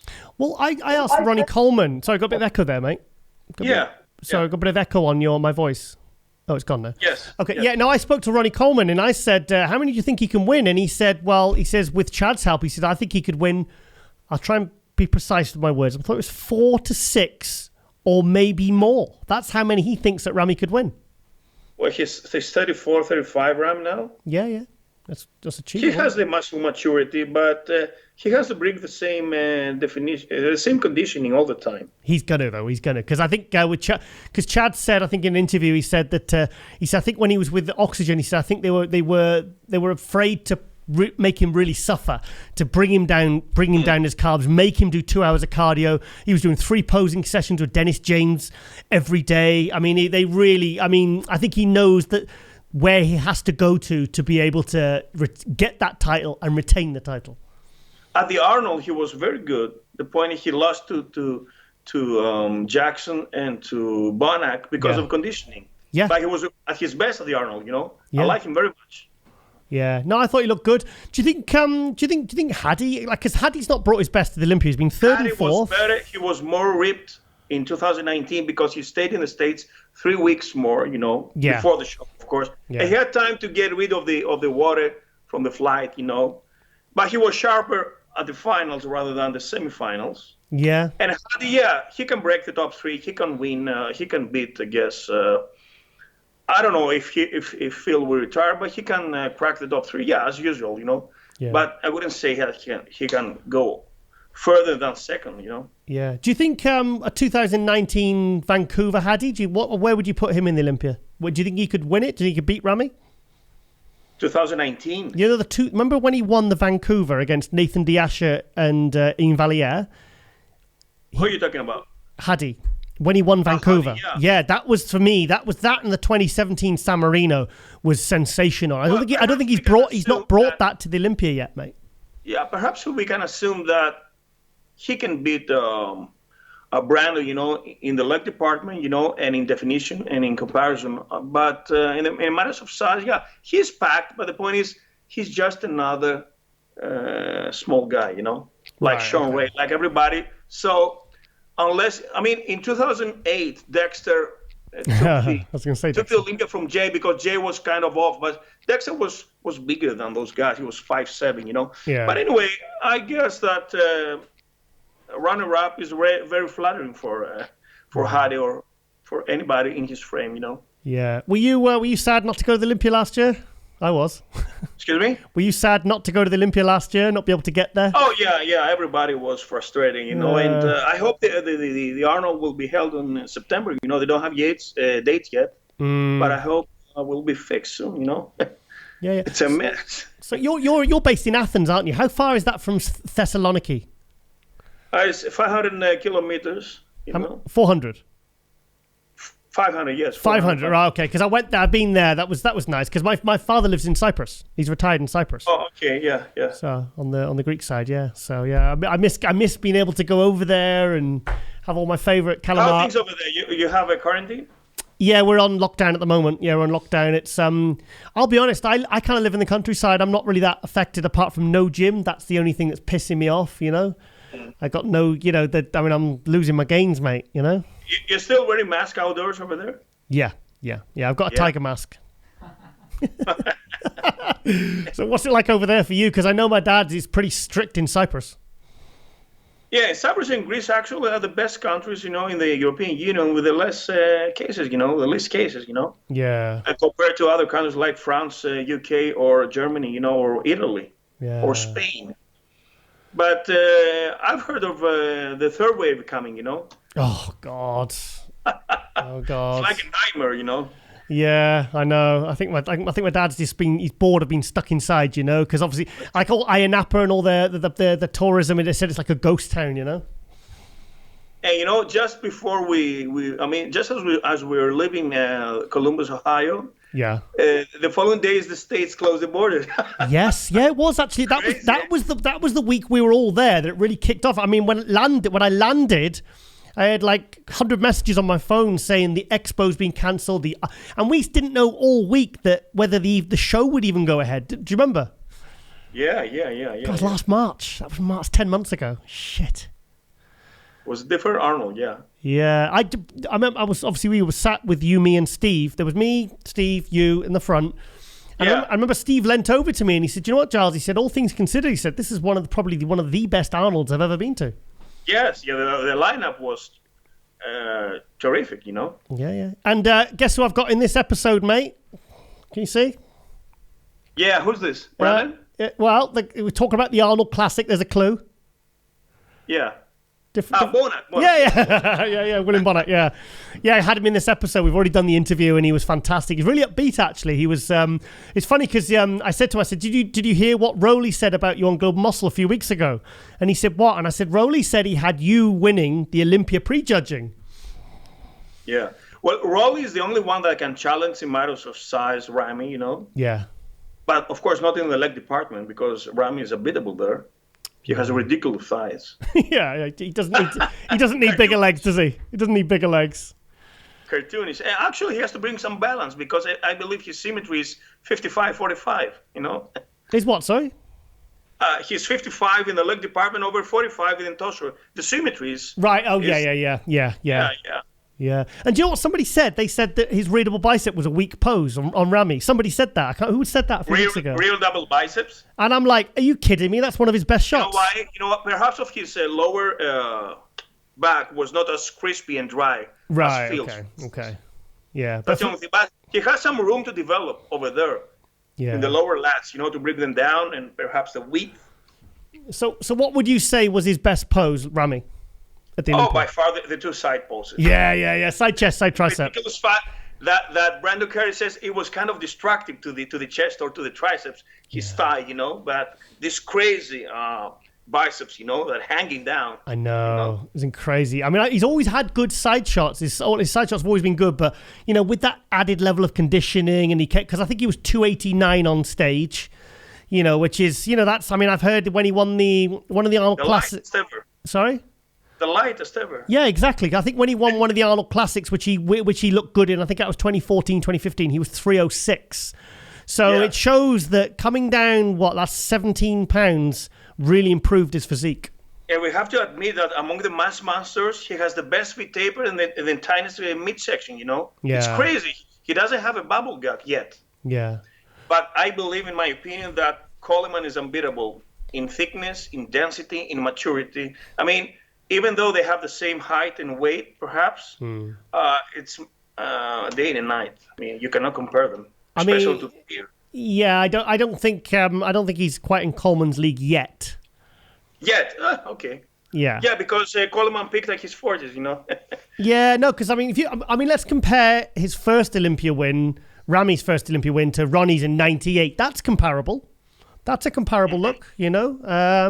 He was much lighter, Rami. Ronnie was 250 over there in New York. Yeah, he was two because I interviewed him the other week, and he said he was exactly he was exactly the same that he was for the 2001 Arnold Classic that he was for the 98 Olympia, 247. That's what he says. So, but, you know, I mean, but, you know, so who would you think would win, a 98 Olympia Ronnie or a 2020 Rami? Ronnie was shredded back then. He was dry, wasn't he? And tiny midsection, you know. Yeah. And also because he comes from powerlifting, he has more thicker and denser muscles. Yeah. But I prefer the version of 03. He was a King Kong.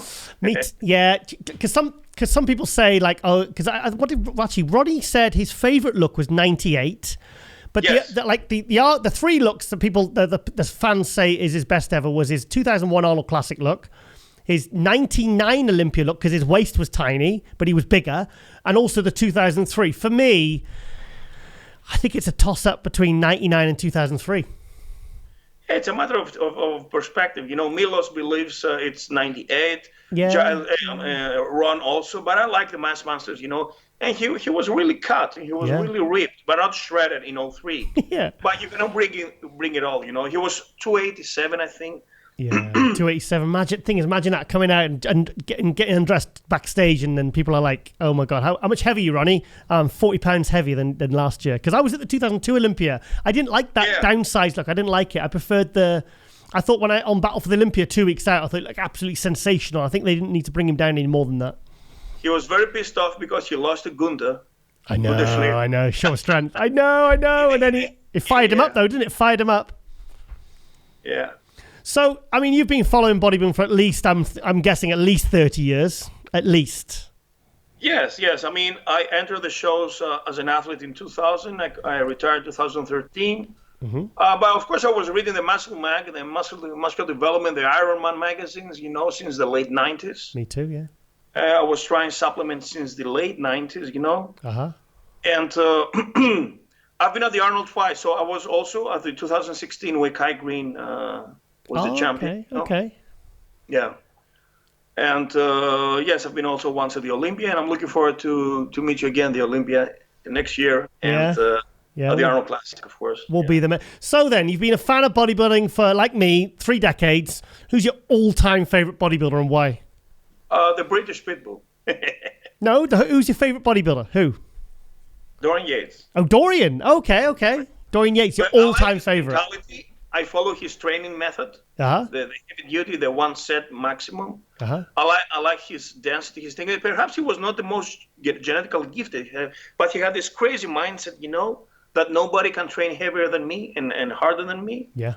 He was no bullshit, and of course, but I like the top 5 dynasties. So Haney, Coleman, Arnold, Heath, and Dorian. That's not a bad top 5, that, mate. It's not a bad top 5. It's the all-time best, yes. Yeah. I'm like you, mate. I followed it right from 1990 right up to now, and I love it more than ever, mate. I'm like you. You know, I'm just the love will never die for bodybuilding, mate. The actual sport. The 90s were the most competitive era, you know. Crazy. I mean, the top 6 could easily win today, the Olympia, you know. With Ronnie, Ray, Wheeler, somebody.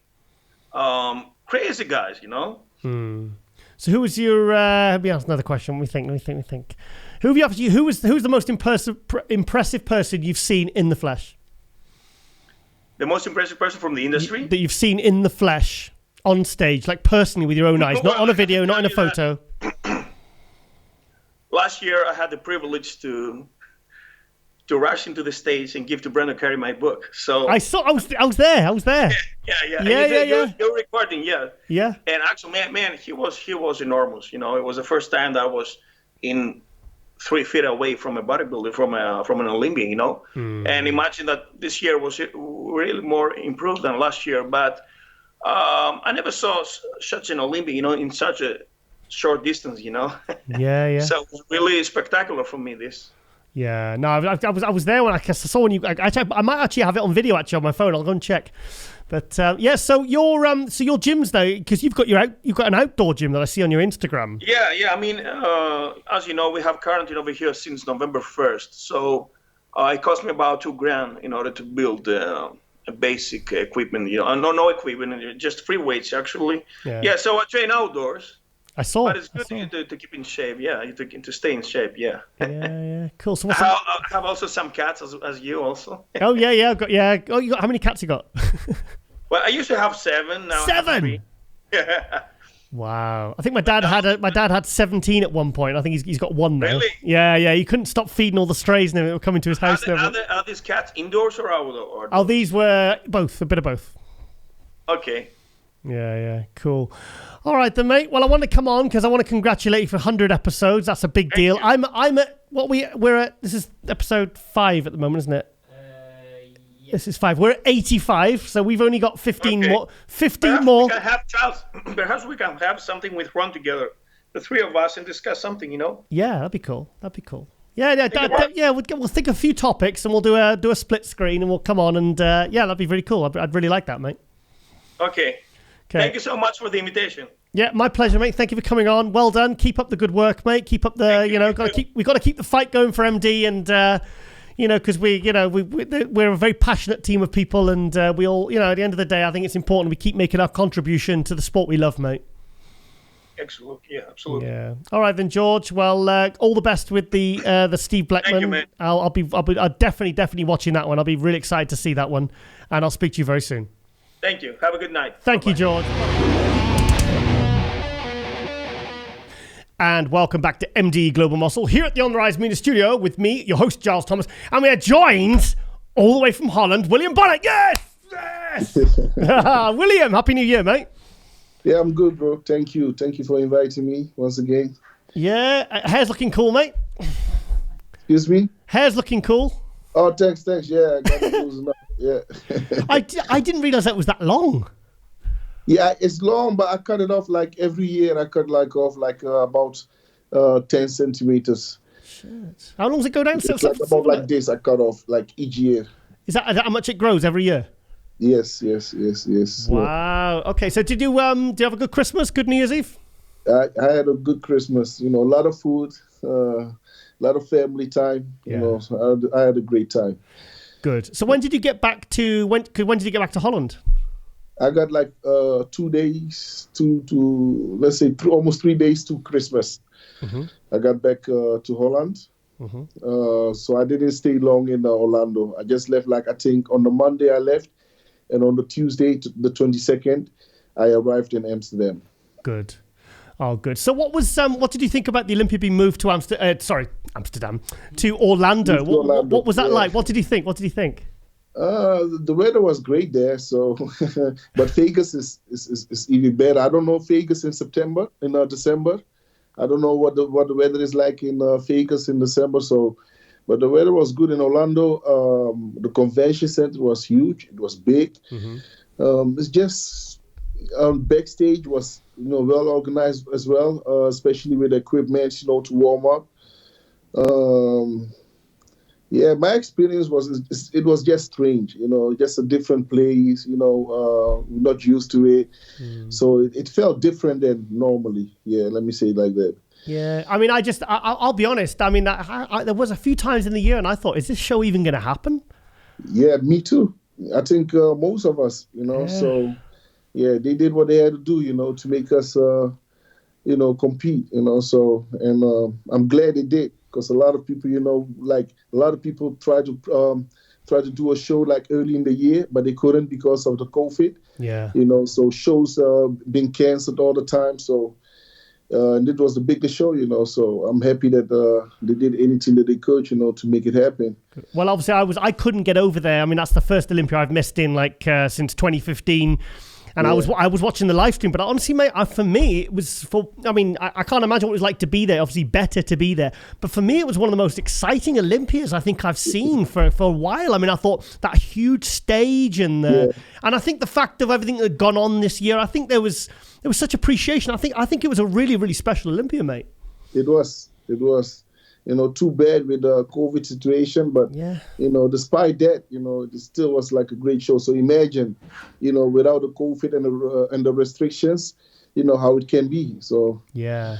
Well, we've just spoke to Kamal, and I was stressing. Me and Flex Lewis were stressing over Christmas because we couldn't get hold of him after the Olympia, and we were like, "What's happened? What he completely went AWOL." And then it turned out he had COVID, and he was really bad with it. Oh, from Kamel, the 212 champ, ex-212 champ, right? Yes, yeah, Kamal Ogagni, the 212 guy. Yeah, he had it, and he was back home in UK. Then his wife got it, and he was like, he actually thought one point he thought he was gonna, he was really scared about what could happen because he said he felt absolutely terrible. Yeah, bro. I think, to be honest with you, I think everyone already has got COVID already, man. That's the feeling that I had, because even we left to Aruba, me and my training partner. Yeah. And we did a test before we went there. Otherwise, you can't go there. And everything was okay, negative. Mm-hmm. And once we got there, we did a test again. And that test came out to be positive. What? Yeah. Oh, and I couldn't believe it. And they told me to quarantine myself for 2 days because mine was like either it was like starting or it was like leaving, something like that. But it was so confusing, the way they was explaining it. And my trainer's partner, he had to stay till 22nd, to the day that we had to leave. Oh no. Yeah, but like, bro. Yeah, to be honest, like in Holland, we pay like almost €150 for a test. Yeah. We paid in Aruba €75 for a test. So I don't believe that test is like, because we wanted to go to the lab. Yeah, so we wanted to go to the lab, to make a second opinion, and we did that as well. But only the result would be like the next 2-3 days, and that was the time that we had to leave as well. So there was no option. Yeah. So like, I mean, like the way they did it, like I didn't have a good feeling with it. They put the same thing in my mouth, and the same thing, like the same side in my nose as well. The thing got two sides. Yeah, normally because I did 3 tests already in Europe, So normally they should change it. You understand, the other side, but I don't know what the fuck they were doing. So sorry for my language. No way. Yeah. But I think more people, because even what I was concerned about was a lot of people were wearing masks. But like as soon as the show went on, as soon as we got closer to the show, people were starting taking it off, So I think a lot of people got it from there, man. A lot of people. My mom had COVID as well. I got to hear it because she was really sick, and they told me on the day of the show. So the Friday before prejudging, I got to know that my mom had COVID. But by that time she was doing better. So all the time that I was, stuck in Aruba, my mom had COVID and she was suffering. They told me like it was really bad, but she told everybody not to say anything to me, not to confuse me for my show. Yeah, that's understandable. So I mean, do you feel okay? And is your mum okay now? Everyone is okay now, man.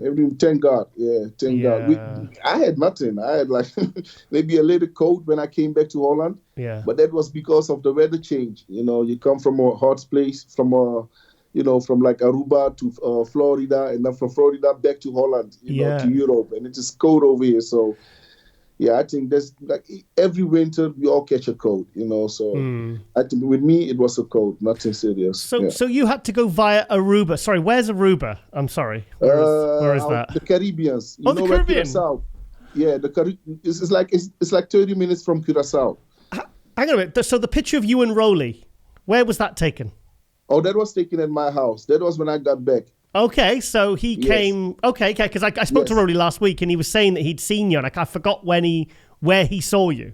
No, that was when I came back to Holland. Yeah, so I think that same day or the next day he left back to Curacao because his COVID test was negative again. Yeah. So, yeah. Good. Well, I mean, he didn't get to compete. I mean, did you feel bad? Did you feel bad for him? He did. Yeah. So, but that's you never know for what good it is, you understand? So I feel really bad for him, because, especially like now he has to qualify again for the Olympia. That's true, yeah. Yeah, so, he's still a big name, so I really hope, and I know he's going to qualify for the Olympia, but I really hope they got shows that's close to the Olympia, so he doesn't have to, sit it out too long. Yeah. So, I mean, moving forward, you're obviously still the current Arnold Classic champion. You know, what are you? You've won it twice. Are you? Do you? If the Arnold's in September, would you consider doing that again to qualify? I don't need to qualify. I'm qualified already. Oh, of course, top 5, yeah. Duh. Yeah, the top 5. So yeah. So I was planning to just sit it out and wait. He's chilling. He's chilling. Yeah, because you have to remember, like the past 2-3 years, I've done like, you know, Arnold Classic and Olympia, Arnold Classic Olympia, you know, Arnold Classic Australia, you know. So I think it's better for me, you know, to just, you know, skip those shows, depending on what they're gonna do. If the Arnold Classic is like maybe a month away from the Olympia, I might consider it. But at this moment, it's like, nah, man, you just wait, you know, understand, and try to, you know, to better my spot at the Olympia, because I've won the Arnold twice. You know, the Olympia is the only thing that I want to win. You know? So, yeah. Oh, so, I mean, I know that I spoke to Jeffrey and yourself, and he said that Holland was really strict with gyms shutting down. Yeah, so you prepped in Holland, but at home in Holland. What was it like for training? What was that like prepping, you know, with all the gyms shut? How did you manage? Luckily, you know, I had like the gym owner, you know, from I can make a cardio fitness Beverwijk. Thank you very much, you know, like for helping me out with my prep. And also New Fennep, gym in New Fennep as well. I did my cardio over there. Oh, nice. You know, also you guys, thank you, you know, appreciate it. You know, so they opened up the doors for me, you know, so I could go and train, you understand? So, yeah, I had really no issues with that. And by the time that we left, I think less than a few days later, they shut everything down. Oof. Yeah, so we got to train in Aruba as well, you know. So we were lucky. We just left, you know, when all those Yeah. So I was watching some of the video and looking at some of the photos. Your conditioning is always good, William. And your conditioning was especially good at the Olympia. Were you happy with what you brought? I don't agree with you. I could have. Really? I could have, you know. I don't agree with you. Like my condition wasn't as it's supposed to be in my own eyes. Really? Watching the pictures, you know, and you know, like for this, I don't look at others. I don't compare myself with the others. I just compare myself with, you know, with the previous me, and the way I saw it, like my condition wasn't as it's supposed to be. You know, the pop was gone as well. You know, the in my opinion, the pop was gone. You know, the roundness that I normally have. I didn't see anything of that on the pictures. You know, I thought your conditioning was excellent as it always is, but like that, I noticed your chest wasn't quite as full. Your chest and like when you do your most muscular, it wasn't like exploding like it normally was. My chest was gone, was flat, totally flat. I didn't like, even when I did my side chest. Yeah. I couldn't even feel my chest no more. My chest was like flat. You know, even during the warming up, I was like, what's happening with me? You know, so I don't know what went wrong, you know, maybe too much of this, too much of that. I don't know, you know, but I felt flat, you know, I didn't felt, you know, the William that I normally am, you know, and so hopefully this year we're going to, you know, do it better. I think like, I made a mistake with the last few weeks, you know, and even before that as well. Few weeks. So it wasn't a case of like water or carbs. You think it was a case of dieting in the final few weeks? It was actually, you know, because when we were in Aruba, the day we left from Aruba, you know, that's those pictures that I posted even on my IG. The day we left Aruba, we went for the gym.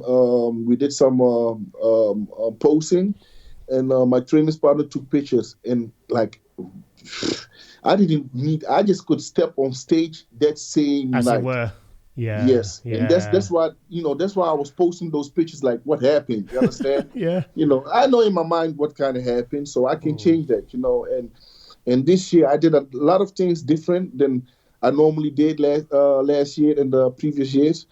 So I know how to correct this mistake. It's just a minor mistake, and I will correct it. Are you still prepping yourself with guidance from your training partner, like you have been the last year or two? Yes. Are you still doing that? Yes. Okay.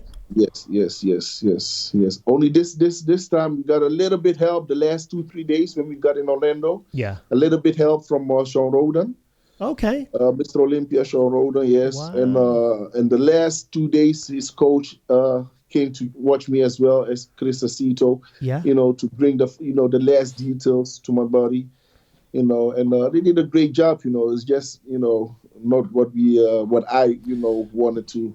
So there's no temptation to work with a Chris Acito or a Patrick Tour or a Chad Nichols for this year? Listen, like, if I like, they are great coaches. You understand? No doubt about that. But if I'm willing to do that, I gotta give them at least 2 years to get to know my body. Right. You understand? So that means I gotta like make a few steps back, because they're probably not gonna know my body, and how do I say that? I know my body well enough. I have my good friend Jeffrey Cycleback. Yeah, Jeffrey. He stepped in when that time I parted with Neil. Yes. So he stepped in. He helped me. He was my watching eye. He and Kendrick. So he's a smart guy as well. He's a smart guy. Of course, yeah, he is. Yeah. I only hang out with smart guys, man. Yeah, I'd like to say the same. Intelligent or smart. Sorry, mate, I'm joking. So he helped me out, and this year I didn't kind of involve him into it. Yeah. Because I wanted to try some different stuff. Mm-hmm. I went more for the mass, the muscle mass, like all the other guys, and didn't focus too much on my condition this time. I did my cardio like let's say the last 6 weeks, 5 weeks. Oh, really? Yeah, I started doing cardio because I didn't feel I needed to. What, this year? Yeah.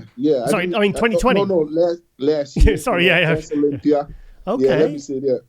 So, but now so I talked with him like I think a week ago. I'm like, bro, we're gonna go back to 2020 after the Arnolds, and then we're gonna pick up from there again. Yeah. Because I just went totally a different side, and I have to take a few steps back, back to 220 Arnold Classic, and then move from there again. I've got a feeling you're comparing how you looked at Olympia to your Arnold Classic look, because obviously that Arnold Classic look was, you beat Ramy, you beat Dexter. So I've got a feeling you've got that as your benchmark in your head now. I think that's why. Yeah, no, because that's like, if you saw 219, the difference between 219 Olympia and 219 Arnold Classic, or... Sorry, 219, say that again. So between 219 Mr. Olympia. Yeah. And the Arnold Classic 220. Right. Okay. Yeah. Yes. So that's like a huge difference. You know? To me, it's a huge difference. But that's because of my injury as well. The leg. So now I can, do the things that I couldn't do. Yeah. Before the Olympia, before my injury. So, I'm getting better. But I just made that mistake. I wanted to go quick and go a different direction. I shouldn't have done that. Just. I should have stick to the winning program. Yeah. Well, I think but you got to try different things. You got to try different approaches. If you do what always works, because you're always wanting to be better, so you have to try different things. It's human nature to want to try a different approach and maybe do less cardio and come in fuller and bigger. And you've learned. It's a learning curve, mate. It's a learning curve. Yeah, true. I believe so. Yeah, but. I should have done it with the Arnold, not with Olympia. The bloody Olympia. So then, how's the leg? Is that all completely fine now? It's all complete. It's like it never happened. Okay. So everything is going fine. Now I just need to be careful that I don't make the mistake that the left one is gonna, go quicker than the right one. So I need to balance them. Yeah, because it's going well. I interviewed the Arnold last year, and he was saying you're having to train the leg more than the other one to try and compensate. And it sounded like a right pain in the ass, that mate. It was, man. We did that for more than a year, me and Kendrick. It was terrible. And Kendrick had to help me with the left leg, because I couldn't lift it all the way up. So he has to help me with the movement each time. Like leg press, I did maybe one plate. What? I couldn't do more than one plate. Yeah. And each week I kept improving. And he saw that. And each time you look at the legs okay, you need to do this a little bit more of this exercise, a little bit more of this exercise, to bring the sweep. So now everything is there. As far as I can see, nobody see the difference. Like the people that knows me, they don't see the difference anymore. Yeah. So that's a good thing. Yeah. So go back to the Olympia. Did you were you shocked with what Ramy brought? Because I think a lot of us were in the industry. Yeah, of course. He was like Rami is he got size, he got everything, that a bodybuilder needs, and for him was like everybody was waiting for him to bring his condition, and he managed to do that, so I think it's more accomplishment for himself, and also for his, for everybody, but more for himself, and they rewarded him with that. Yeah. Because all these years he kept, missing, just, a little bit that. Also the time he got second behind Phil, it wasn't just, he wasn't there yet, and like it takes some years, and now he found the formula that works for him. So yeah, let's hope that we can have a Mr. Olympia for a few years now, because it's changing too quick. It's what? Sorry, say again. I say it's changing too quick from hands. Right. So okay. Let's hope that he can, manage to bring the same condition or even better next year. You'd like to see that happen? Why not? Wow. Okay. Of course, I want to win the Olympia. Everybody does. Wow. Okay. Yeah, but I see it like this way: like to bring value to something, you got to keep the value to the sender. I'm like, the best man on stage should win. That's like. But like for a Mr. Olympia, my feeling is like, if you want to beat a Mr. Olympia, you got to knock him out. You understand? You got to just totally knock him out. You understand? And in my opinion, I think but it's also maybe because the Olympia has been taken over from 2-3 different people since the past 4 years. Yeah. So I think that could be a reason as well. But my opinion is like, it's going too quick. It's going too fast to different hands. Right. You get me? So before we had like 7 years Phil, people got tired of him because 7 years is no excitement no more. You understand? I think after 3 years, I've noticed it with Ronnie, Dorian, Jay. Once after, there's like a 3-year curse. Once you've won it 3 times, it doesn't matter how popular what you are. People want to see you lose it after 3 years. Definitely. That's what I mean. It's the case, isn't it? It's the case. But that's what you are saying. You are saying in 3 years, 2 to 3 years. Yeah. You understand? But each year, so we got 218. 218, we got so from Phil to Sean Roden, from Sean Roden to Brendan Curdy. But that was because most of the guys weren't there. From Brendan Curdy to Big Ramy, So I think it's like, okay, let's put a little bit break on it. You understand? Because man, okay, that's you have to keep the value on the sando. Otherwise, if it's so easy to win the Olympia, what's the value of it? Yeah, that's an interesting perspective. So yeah. Do you remember that 2017 All Europe when you and Ramy were like, oh, it was so close between you two? At Madrid. No, Barcelona. Was it Barcelona? Yeah. I was there, but Barcelona it was. Barcelona. Yeah, one of these two. Barcelona, 2017. I think he got second. I got third. Well, the Olympia, Ramy got second. You got third at the Olympia, but I had you beating him at the Olympia. I had you second behind Phil. And then at the Arnold Europe, he won it, but like he kind of got better. He got better from the Olympia, and you kind of faded a tiny bit, but it was still so close. But at that show, I got third as well. Did you? I'm sure you got. No. I placed third, and I think Sean Roden placed second. No. Oh, Dexter. No, you were second. I was second. You were second. It's a 2017 Arnold Europe. I've got pictures of you two being compared together. Okay, I can't remember that one. I got Sean Roden. No. Sean Roden was third because he had he'd had that injury and had the broken jaw, and his chest, his upper body. I didn't have him third. I think Nathan was fifth, and I forget who was fourth. Who was fourth? Ruli was third. I'm sure Ruli was third. Yeah, but you and Ramy, and you kept being called out together. I've got photos still on my phone, and it was so close because you always tend to look the best at the main shows, and then the post shows I always find that you fade a little bit, whereas some guys get better, but you always bring it when it counts, Yeah. Thank you. That's just something I've noticed. I've always noticed because you always like say someone like Rolly, he'll improve as the shows go along, but he kind of it's just something I've noticed anyway. So okay, tell us about you're doing online coaching now. You want to tell us about that? Yeah, I started online coaching now. This is not for the hardcore bodybuilders. I'm telling you right now. Oh, okay. Okay. Yeah, like if you want to compete, I can help you with that till a certain side, because I only do like the workout nutrition and the workout and the nutrition. So I don't go to that other side, So, and I also tell people that want to compete, I'm like, listen, I can help you with your diet. I can help you with your workouts, you understand, your training program. I can help you with all of that, but I don't go to that side, so. Okay. Why not? Why not? I don't want to take that responsibility on me. I can take it for myself, you understand, for myself. And if I ever in the future, have some health complications, then it's, due to my own self. Right. But I can't afford that, for somebody else. You understand? I can, even if the person is okay with it, if it goes wrong, I couldn't live with myself. So. Wow. Okay. Yeah. So, because I mean, you've certainly, if you've been prepping yourself the last couple of years, you've been competing for years, you've certainly got enough knowledge to get somebody to the stage. I do, but still yet, I would advise them not to even go there. Okay. Yeah, definitely. Wow. I would advise them not to go there at all. I wouldn't advise my son to go and do bodybuilding the way we do. Never. Really? I would never advise my son. If he even start like he's doing bodybuilding, I would try to convince him to go and play soccer. Wow. Understand? Yeah, because a lot of people this is a tough job, man. Believe me, bro. It's really a tough job. Aside from that,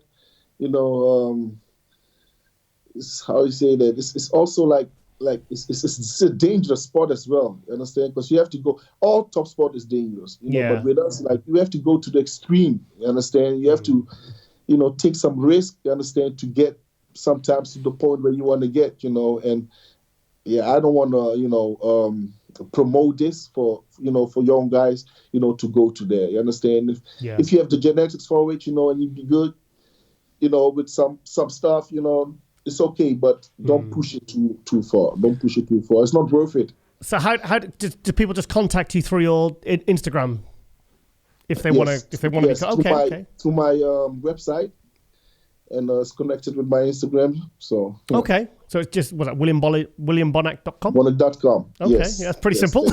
Keep it simple. And also, I want to update on the gym in Ghana. How's that going? Excuse me. The gym in Ghana. Right now with the COVID, now things is it's getting better over there. Yeah. So more people are coming. Like as soon as the lockdown was over, when we left Ghana, we had I think 120 clients, and then it started fading. Like they pay, but they don't come. Yeah. Because of the COVID, people are afraid, you understand, to go. And we did all the measurements that we had to do from the government. We did everything what we're supposed to do, to make the gym as safe as possible, but people are just scared, and I understand that, So now I get from my cousin, who's the manager, that things is going better now. It's coming up. They are starting to come again, so good. That's a good thing. Yeah. Well, fingers crossed, mate. Fingers crossed. Yeah. Also, I didn't mention I had Rolly on last week. And I don't know whether I doubt you've seen. So I quit calling him Rolly. He told me off for calling him. He says, "No, Giles, my name is Rolly, not Rolly."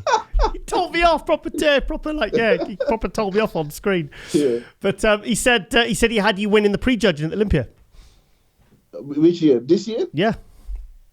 He loves me too much. He loves you, mate. He went. I said, seriously, William Bonac, and he went, yeah, I had William Bonac winning. Yeah, he loves me too much. Loves me too much. The way I see it now, like even though age is playing a factor, I feel like they say nobody can take Rami out now. I feel like if really, you understand, get his game on, his A game, like the way we saw him in 2018, late in the year.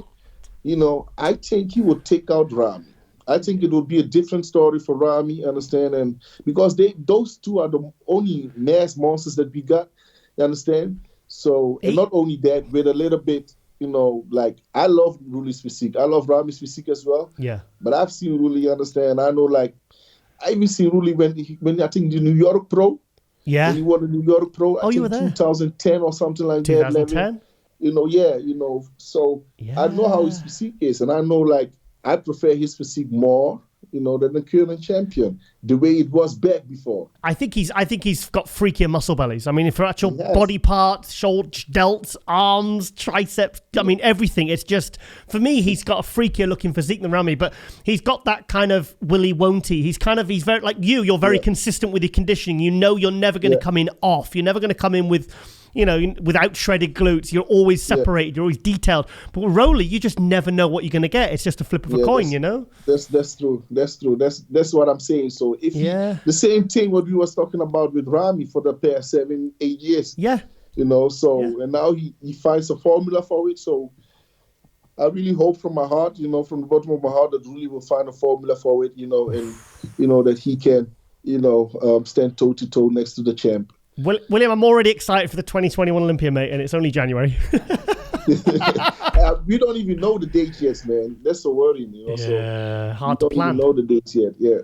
So what do you think is going to happen? I think the Arnold will be September. I think Athleticon will be October, and I think they're going to keep the Olympia in December. I've got a feeling they can't have the Arnold Classic and the Olympia too close together. No. It won't work, will it? No, it's not only that. I think it's too close and too confusing as well. I think they should stick to one date. And also like to do it at the end of the year, you have more safety. Knowing with the COVID, we don't know what's going on. Now we got like a British variant as well, so they got now like a British what, sorry? COVID. Yeah, like a British hey, don't pin this on us. Don't pin this on us. Hey, stop. Don't label it British. I'll get hate mail. Before you know, you get the Dutch one. Before you know, you get the Polish one. Before you know, you get the American one. So we don't know what's going to happen. So the best thing for them is, to put it as almost to the end of the year, because then you got like we're not totally sure, but then okay, you understand? We already got the worst thing that can happen already. You understand? So I think that it's better for them to put it in December.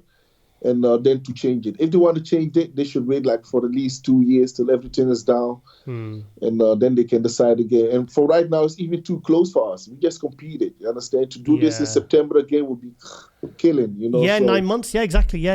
I've got a feeling like if the Arnold's going to be put back, because the Olympia and the Arnold, they're the two biggest shows, but they're 6 months apart. It's two separate preps. Otherwise you're going to get the same guys looking quite similar. It's like you need it. That's the 6 months apart. It's like you either do the Arnold or you do the Olympia, or sometimes you do both, like you've done. But really, you want to bring a different package to each show. Definitely, especially those two shows. Those are the two biggest shows. So. Yeah. Cool. All right then, mate. Well, this has been fantastic as always. I love talking to you, William, and it's always a pleasure, mate. Always a pleasure. Likewise. So, okay. Well, I'll have to stay in touch, mate, and see what your plans are for 2021. Thank you, man. Appreciate it. Okay. Thank you so much, William. Bye-bye. Bye-bye, mate. Bye-bye. Okay, guys, it is shout-out time for Season 4, Episode 5? 5, yeah. MD Glove Muscle. Okay, who do we have first? Okay, I've never heard of this guy. Flex Lewis, have you heard of him or? No. Yeah, no, he's got 1.9 followers. So if we add a follower, he's got 2.9. 1.9 million. Yeah, okay. Flex Lewis. The reason I got on Flex Lewis is because he's cool and he's won 7 212 Olympia titles. Now, obviously, Flex was out of the 2020 Olympia because he had. I've spoken to him about it actually, but he's had some stem cell treatments. I think it was a shoulder. He's had issues with he said with his gut flora, like the bacteria in his stomach. But he said I spoke to him over Christmas, and he said he's feeling great. He's starting back training a little bit light now. But the big news was, I'm trying to find it. Oh, there's Flex's mum. Oh, lovely. That's her birthday. Yeah, Flex's mum. Now, the reason I want to get him on Flex particularly is because he is moving to Las Vegas. He's actually in Vegas at the moment. So, yeah, obviously he's been in the Boca Raton, Florida for, I'm sure it's 7 years, he told me. 7 years. Let's put the sound on. Here we go. Here we are. This is the new gym. Can you just turn the volume down? Thank you. This is the new premises. Oh, I can't hear anything now. Okay. Yeah, look at this. Look at this. I mean, the old place in Florida was a really nice location, but this is huge. He sent me the video of this with the audio of him talking over the top of where what's going where, all the separate offices. He's having like a supplement clothing store. They're going to have... He said also if the Olympia is in Vegas, we can go and do some filming there with interviews or training. Yeah, so he said we're more than welcome to go if the Olympia is in Vegas. So, but we don't know yet, do we? We don't know. It's going to be Orlando or Florida. Oh, there's our dear friend Peter McGough, yeah, who we lost sadly from cancer. Yeah, oh, it's a lovely shot. Yeah, I've tried to write this several times. My words can't put anything to justice on what Peter meant to me, my family, and many other friends. Pete McGough was actually, he was the one who kind of helped Flex get his first Weider contract when Flex, I think Flex was either just turned pro, he was actually still an amateur. He was a junior. No, I'm sure it was, I'm sure it was when I think he just turned pro, and around 2007, 2008, he just moved to America. And he put a word in that helped Flex get his kind of one of his first big breaks and get his Weider contract, which obviously would have really helped him, when he started out. So, yeah, Flex is... and also, Flex really helped out Kamal El-Ghaghni, the 2019 212 Olympia champion. Very, very supportive in his prep because Kamal was out in September. He was in an apartment and he was going to Dragon's Lair training every day. And, I mean, you saw the gains Kamal made. They were absolutely incredible, weren't they? That's where... And Kamal says he is now going to be moving to Florida. So just as Flex is leaving, Kamal is taking over old Florida. So let's see some other stuff here about his... what's this? Let's have a look. Yeah. So yesterday was a big day. Stem cell injections. And since the posting of my video marks 7 weeks to the day of me having to pull out of the Olympia... Right, so it is, right shoulder, right elbow, left elbow, knee right, left. Oh, so it's all basically, it's his joints. I think because if you've ever seen Flex train, this guy trains bloody hard. And so I think just the years of pounding the body. Look at that one. That's cool. Hello, Flex. Looks like that scene, was it Wolverine? When he comes out the thing and he comes... Yeah, the adamantium. I don't think he's getting adamantium fitted. Yes. I think it's stem cells, but I don't see any pitch to stem cells going in. Maybe he's going to be... Is that a sleeping pod? It's a sleeping pod, yeah. Yeah, I don't think he looks... Well, he probably did nod off, actually. So, yeah, but I spoke to Flex, and he said he's really excited to get back training and get back to... Yeah, because he wants to win the Olympia in 2021. He really wants to win that show. So, and there's very few people that really bring... I mean, who in the open brings the conditioning that Flex Lewis does? I mean, Ramy brought great condition, but that's he's only done that once. When he can do that, can he do that again? William Bonac brings very good condition. There's Neil Hill. I've known Neil longer than Flex, actually. Than Flex has. Because I've known Neil since 1994, I've got in my head. I'm photographing Neil Hill when he won a show in Wales back in 99. I was judging it, actually. So a bit of random fact there for you. That's a cool picture.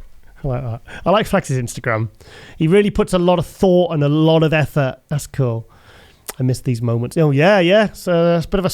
I think there's more than 6 people at that social gathering. I'm not seeing any masks, but this is obviously an old picture. So let's have a look. Yeah, I mean, here's a guy. There's a really good lesson in how to be a businessman as an athlete. There's a guy who's maximized his opportunities as a businessman. He's not just a stage bodybuilder. This is a guy that really works his ass off all year round on the business side of bodybuilding. He really, as you can see, he puts a lot of thought and effort into the way he presents himself, the way he markets himself. Spends a lot of time, connecting with people and doing everything right. Really, he's just such a good example of someone that is really, he's going to, even when he ends his career, he's still going to be a major name in the industry for decades to come. He really is. I mean, this level up going from the Dragon's Lair in Boca Raton to Las Vegas is a huge step up for him, and he said he's very excited. He said he loves it. So, and he said he wakes up every day with purpose, and he's excited. He jumps out of bed, and I think the move's going to be really good for him. By the sounds of it, already has been. So, okay, love you, Flexi. Okay, let's go on to a strong spirit. This is Justin Miller. This is the coach of George the Bull Peterson. So here he is. Yeah, that's Justin Miller there. Oh, where's this? Oh, I'm assuming this is for the Olympia. God, look at that. I've not seen any of this behind-the-scenes stuff of the Olympia, you know. Haven't really seen any of the... Because they did have fans, but only a limited amount. Look at that. It looks really good. He looks a lot better as a 212, doesn't he? Yeah. I mean, he's 13 pounds heavier than when he did the Olympia the year before. But he really had to suck it down to make 191 pounds at the Olympia as a classic. But I think he's almost struggling to make it down as a 212 now. So I think maybe we'll see George end up as an open. You know, he's 5'8", so that's tall for a 212. Oh, look at that. I've not seen this footage. That's cool. Well, I might have seen it actually on the live, but that was a few weeks ago. Very, very cool. Okay, but obviously this is about Justin Miller. This is Justin Miller. Now, also, Justin is now coaching. This is what caught my attention today. He's coaching Patrick Johnson, the guy who's yet to make his pro debut because COVID stopped. I mean, hang on. How many shows did it prevent him from doing? Yeah, so he's still, I mean, it was, I'm sure it was Alicante, British Grand Prix, and I'm sure there was another one. Romania. So, sorry? Romania. Was it Romania? I don't know, I can't remember now. But, yeah, so the big news was Justin is now coaching Patrick Johnson from Denmark, isn't it? Denmark. Also, if you just click on Patrick Johnson's Instagram, he had his, what's it called? Hacked. Yeah, it was hacked. So he's had to create a new one. That's why he's only got 382 followers. So also give Patrick Johnson _IFBB Pro a follow, because that's a real shit thing to happen, actually, if you're an athlete and you get your Instagram hacked, because that's your main way of promoting yourself. So, oh God, where do I get this? Hang on, how do I get back? Ooh, let's go back. Right, okay. So let's just look at a little bit more about Justin. Personal trainer, very, very good coach. Who else is he coaching? So, I mean, George the Peterson. George the Bull Peterson is his kind of most highest profiled client. There's American football players he coaches as well. But, yeah, mostly George Peterson. Who's this guy here? Is he a classic guy? Who's this? J.B. Swolstein. 48 hours out of Saturday's Classic Physique Olympia. God, his condition there, his hamstrings. Wow, look at that. That's impressive. Looking super lean. You know what you're doing, coach. Okay, and obviously they're New England Muscle Media. That's the kind of guy they've collaborated with to do all their video content. We gave him a shout out last week. He's very, very good. I think George was definitely sharper as a classic though, wasn't he? His conditioning in his quads and his glutes wasn't quite. It was 2% off it was when he was a classic. But, yeah, there's some different clients there. Yeah, lots of George Peterson. I want to know more about this classic guy. This guy here. This is him here. So, yeah. Austin Carr. Is it Austin Carr? Yeah, he's a 212 guy. I think he's another guy who's on the up. He's 235 pounds there. That's interesting. Yeah. So, yeah. Justin Miller. Yeah, so give this guy a follow. Very well-respected coach. And doing great things with his athletes. Any videos you want to see, Kamal? I'm calling you Kamal now. What am I thinking? I've just seen Kamal. I'm calling you Kaleem, not Kamal. Okay. Sorry, it's been a long day. I'm getting tired. So let's have a look at this guy. This is Jason Brown. This is his name. J.B. Swolstein on a strong showing as first Olympia. Yeah, looks great there. Yeah, fantastic back. Yeah, okay. Yeah, so give Justin Miller a follow. Yeah, 31.2 thousand followers. Okay, let's go to our next shout out. This is Alyssa Kiesling, the _classical queen. Now, Alyssa, she follows everything, likes everything we do for Global Muscle. I see you on looking at our stories and giving us support and putting lots of comments and stuff, which we really appreciate. She's women's physique. I don't think she's pro yet. Hang on, let's have a look. Let's look more about her. Where's this? That looks like New York. Is that a New York show? Looks like Tampa. Is that Tampa or New York? Is that the amateur show she did or pro? Okay, let's try and find out more about her. Yeah. Great physique. Okay, smiling because I'm resting hard today. Okay, I'm trying to find more about her. This is tricky, isn't it? Just lots of food and lat spreads. I think that one's photoshopped. I'm not going to look at that one. Come on, Colleen. Which one do you want to look at, mate? Scroll down. Come on. Keep going. Ooh, that one. Which one? Which one? Stage. Oh, that one. Yeah. She likes the aesthetic posing. Yeah, she's good, isn't she? What's a caption when you classic is AF? Right. Okay. Yeah, she's got great shape. Oh, I like that one. That's a good shot. That's a really good shot. Who does that remind me of? Who's the bodybuilder that does that pose? Is it Cedric McMillan? He does a pose very similar. Yeah, she knows what she's doing with the posing and presentation. That's a big deal. Yeah, I like that. You hit this pose so well. So, could do a vacuum there. Vacuum. Lat spreads. I don't think they hit lat spread in classic. It's women's physique we're talking about. Yeah, because her name's Classical Queen. It's confusing. So, yes, Texas. She's competed. Oh, is that the Ronnie Coleman Classic? Is that the Ronnie? No. Dallas, Texas. No, I don't think it is.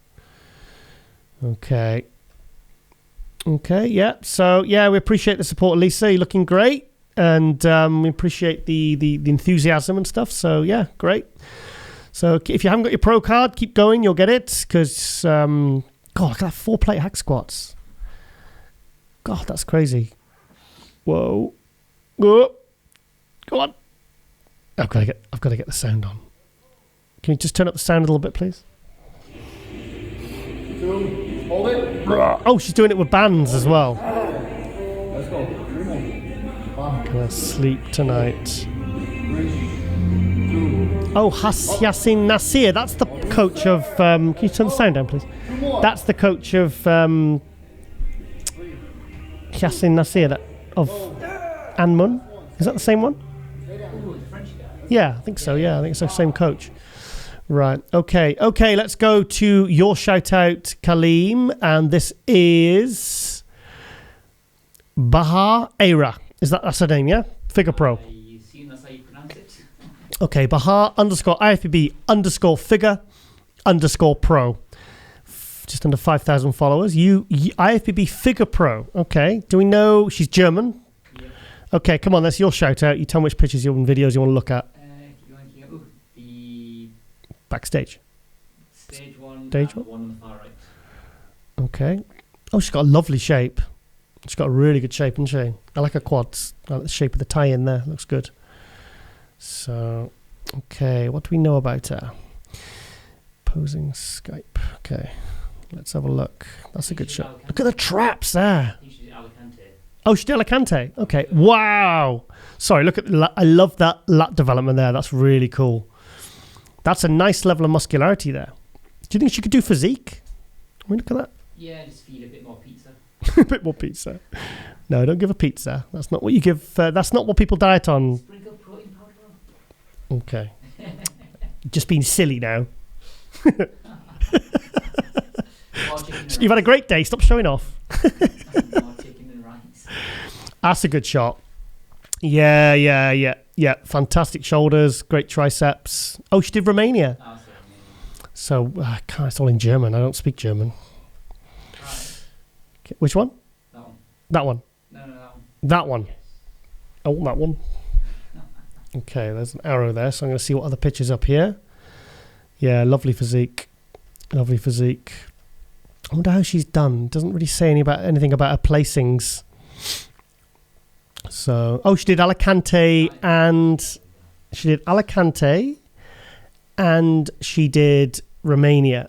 So she's from Germany. We know that much. Let's have a look at this stage. Oh, wearing the masks on stage. It's a pain, isn't it? I hope that doesn't continue in 2021, you know. Oh, I'm bored of it now. Well, I suppose it's safety though, isn't it? Safety. People got COVID at the Olympia and they weren't wearing masks on stage. So maybe that's where some of them caught it, you know. So safety first. Anything else you want to see, Kaleem? Keep going down. Oh, it's a nice one. Some of the photo shoot shots. That video. That's nice. I want to look at the photo shoot pictures. That's nice. It's a nice shot. Training, which one? Yes. That one. You want that one? Yep. Okay. I want that one. Yeah. Americans won't get that. It's a British humour thing. Little Britain. I want that one. Yeah. Gosh, she's got awesome traps, hasn't she? Yeah, very big. Yeah. Bahar Aira. She got the got the Figure Pro belt there. That's quite cool. Yeah. Oh, she's training hard, isn't she? Yeah. Some of these figure girls, some of the condition they get themselves in and the amount of muscle they've got, it's very impressive. Very impressive. That's a lovely shot.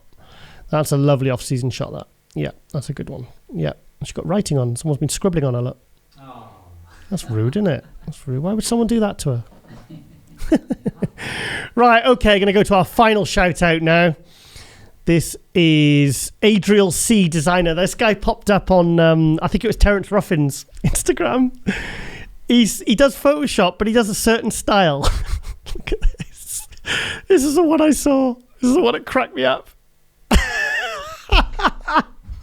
You're not laughing, Khalid? You don't like it? It's not funny. It's not funny. I think they're brilliant. Look at the size of the feet.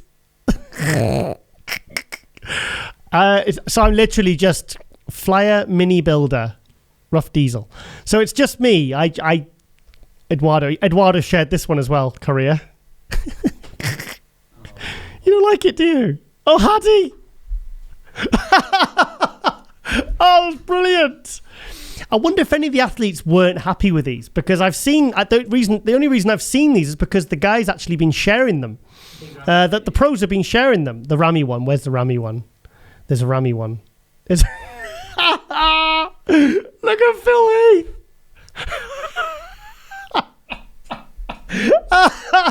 Oh, I love that one. I don't think Phil shared that one. Maybe he didn't like it. Larry Scott. Oh, the Rami of the guitar. Yeah. Oh, come on. You don't find that funny. You don't like it, do you? You need some meme text on it, and then you'd find it funny. Some dark humour, yeah. Yes. Oh, I think that's brilliant. I think they're fantastic. I mean, I'm looking forward to see what else he comes out with, because Sean Clarida. Oh, they're fantastic. Fantastic. Yeah, I wonder if anyone was like, oh, there's Kaiki. Okay. Well, I love them. I think they're brilliant. I think they're very, very... let's see the girl. Who's this one? Isa Pacini. There she is. That's the 2000... Look at the size of the hands. One big hand, one small hand. Yeah. Yeah, let's give her a big hand. Okay. Right, okay, I'm going to look at one more. Kevin Levrone. Oh, these are great. Oh, well, I think it's just me that finds these funny. You know, there's Chris Bumstead. That's not a very good one. I like that one. Right, okay. Well, I like creativity, and creativity is what I like. So he's only got 1,000 followers. I wonder if he's going to gain any more after today. Right, okay, guys. I hope you've enjoyed this episode. Like I said, there's only 15 episodes now till episode 100. So actually, that's months away, isn't it? It's like 4 months away. Summertime. Yeah, summertime. Okay. Well, okay. I hope you've enjoyed this episode. Thank you for watching. Thank you for supporting. And we are out.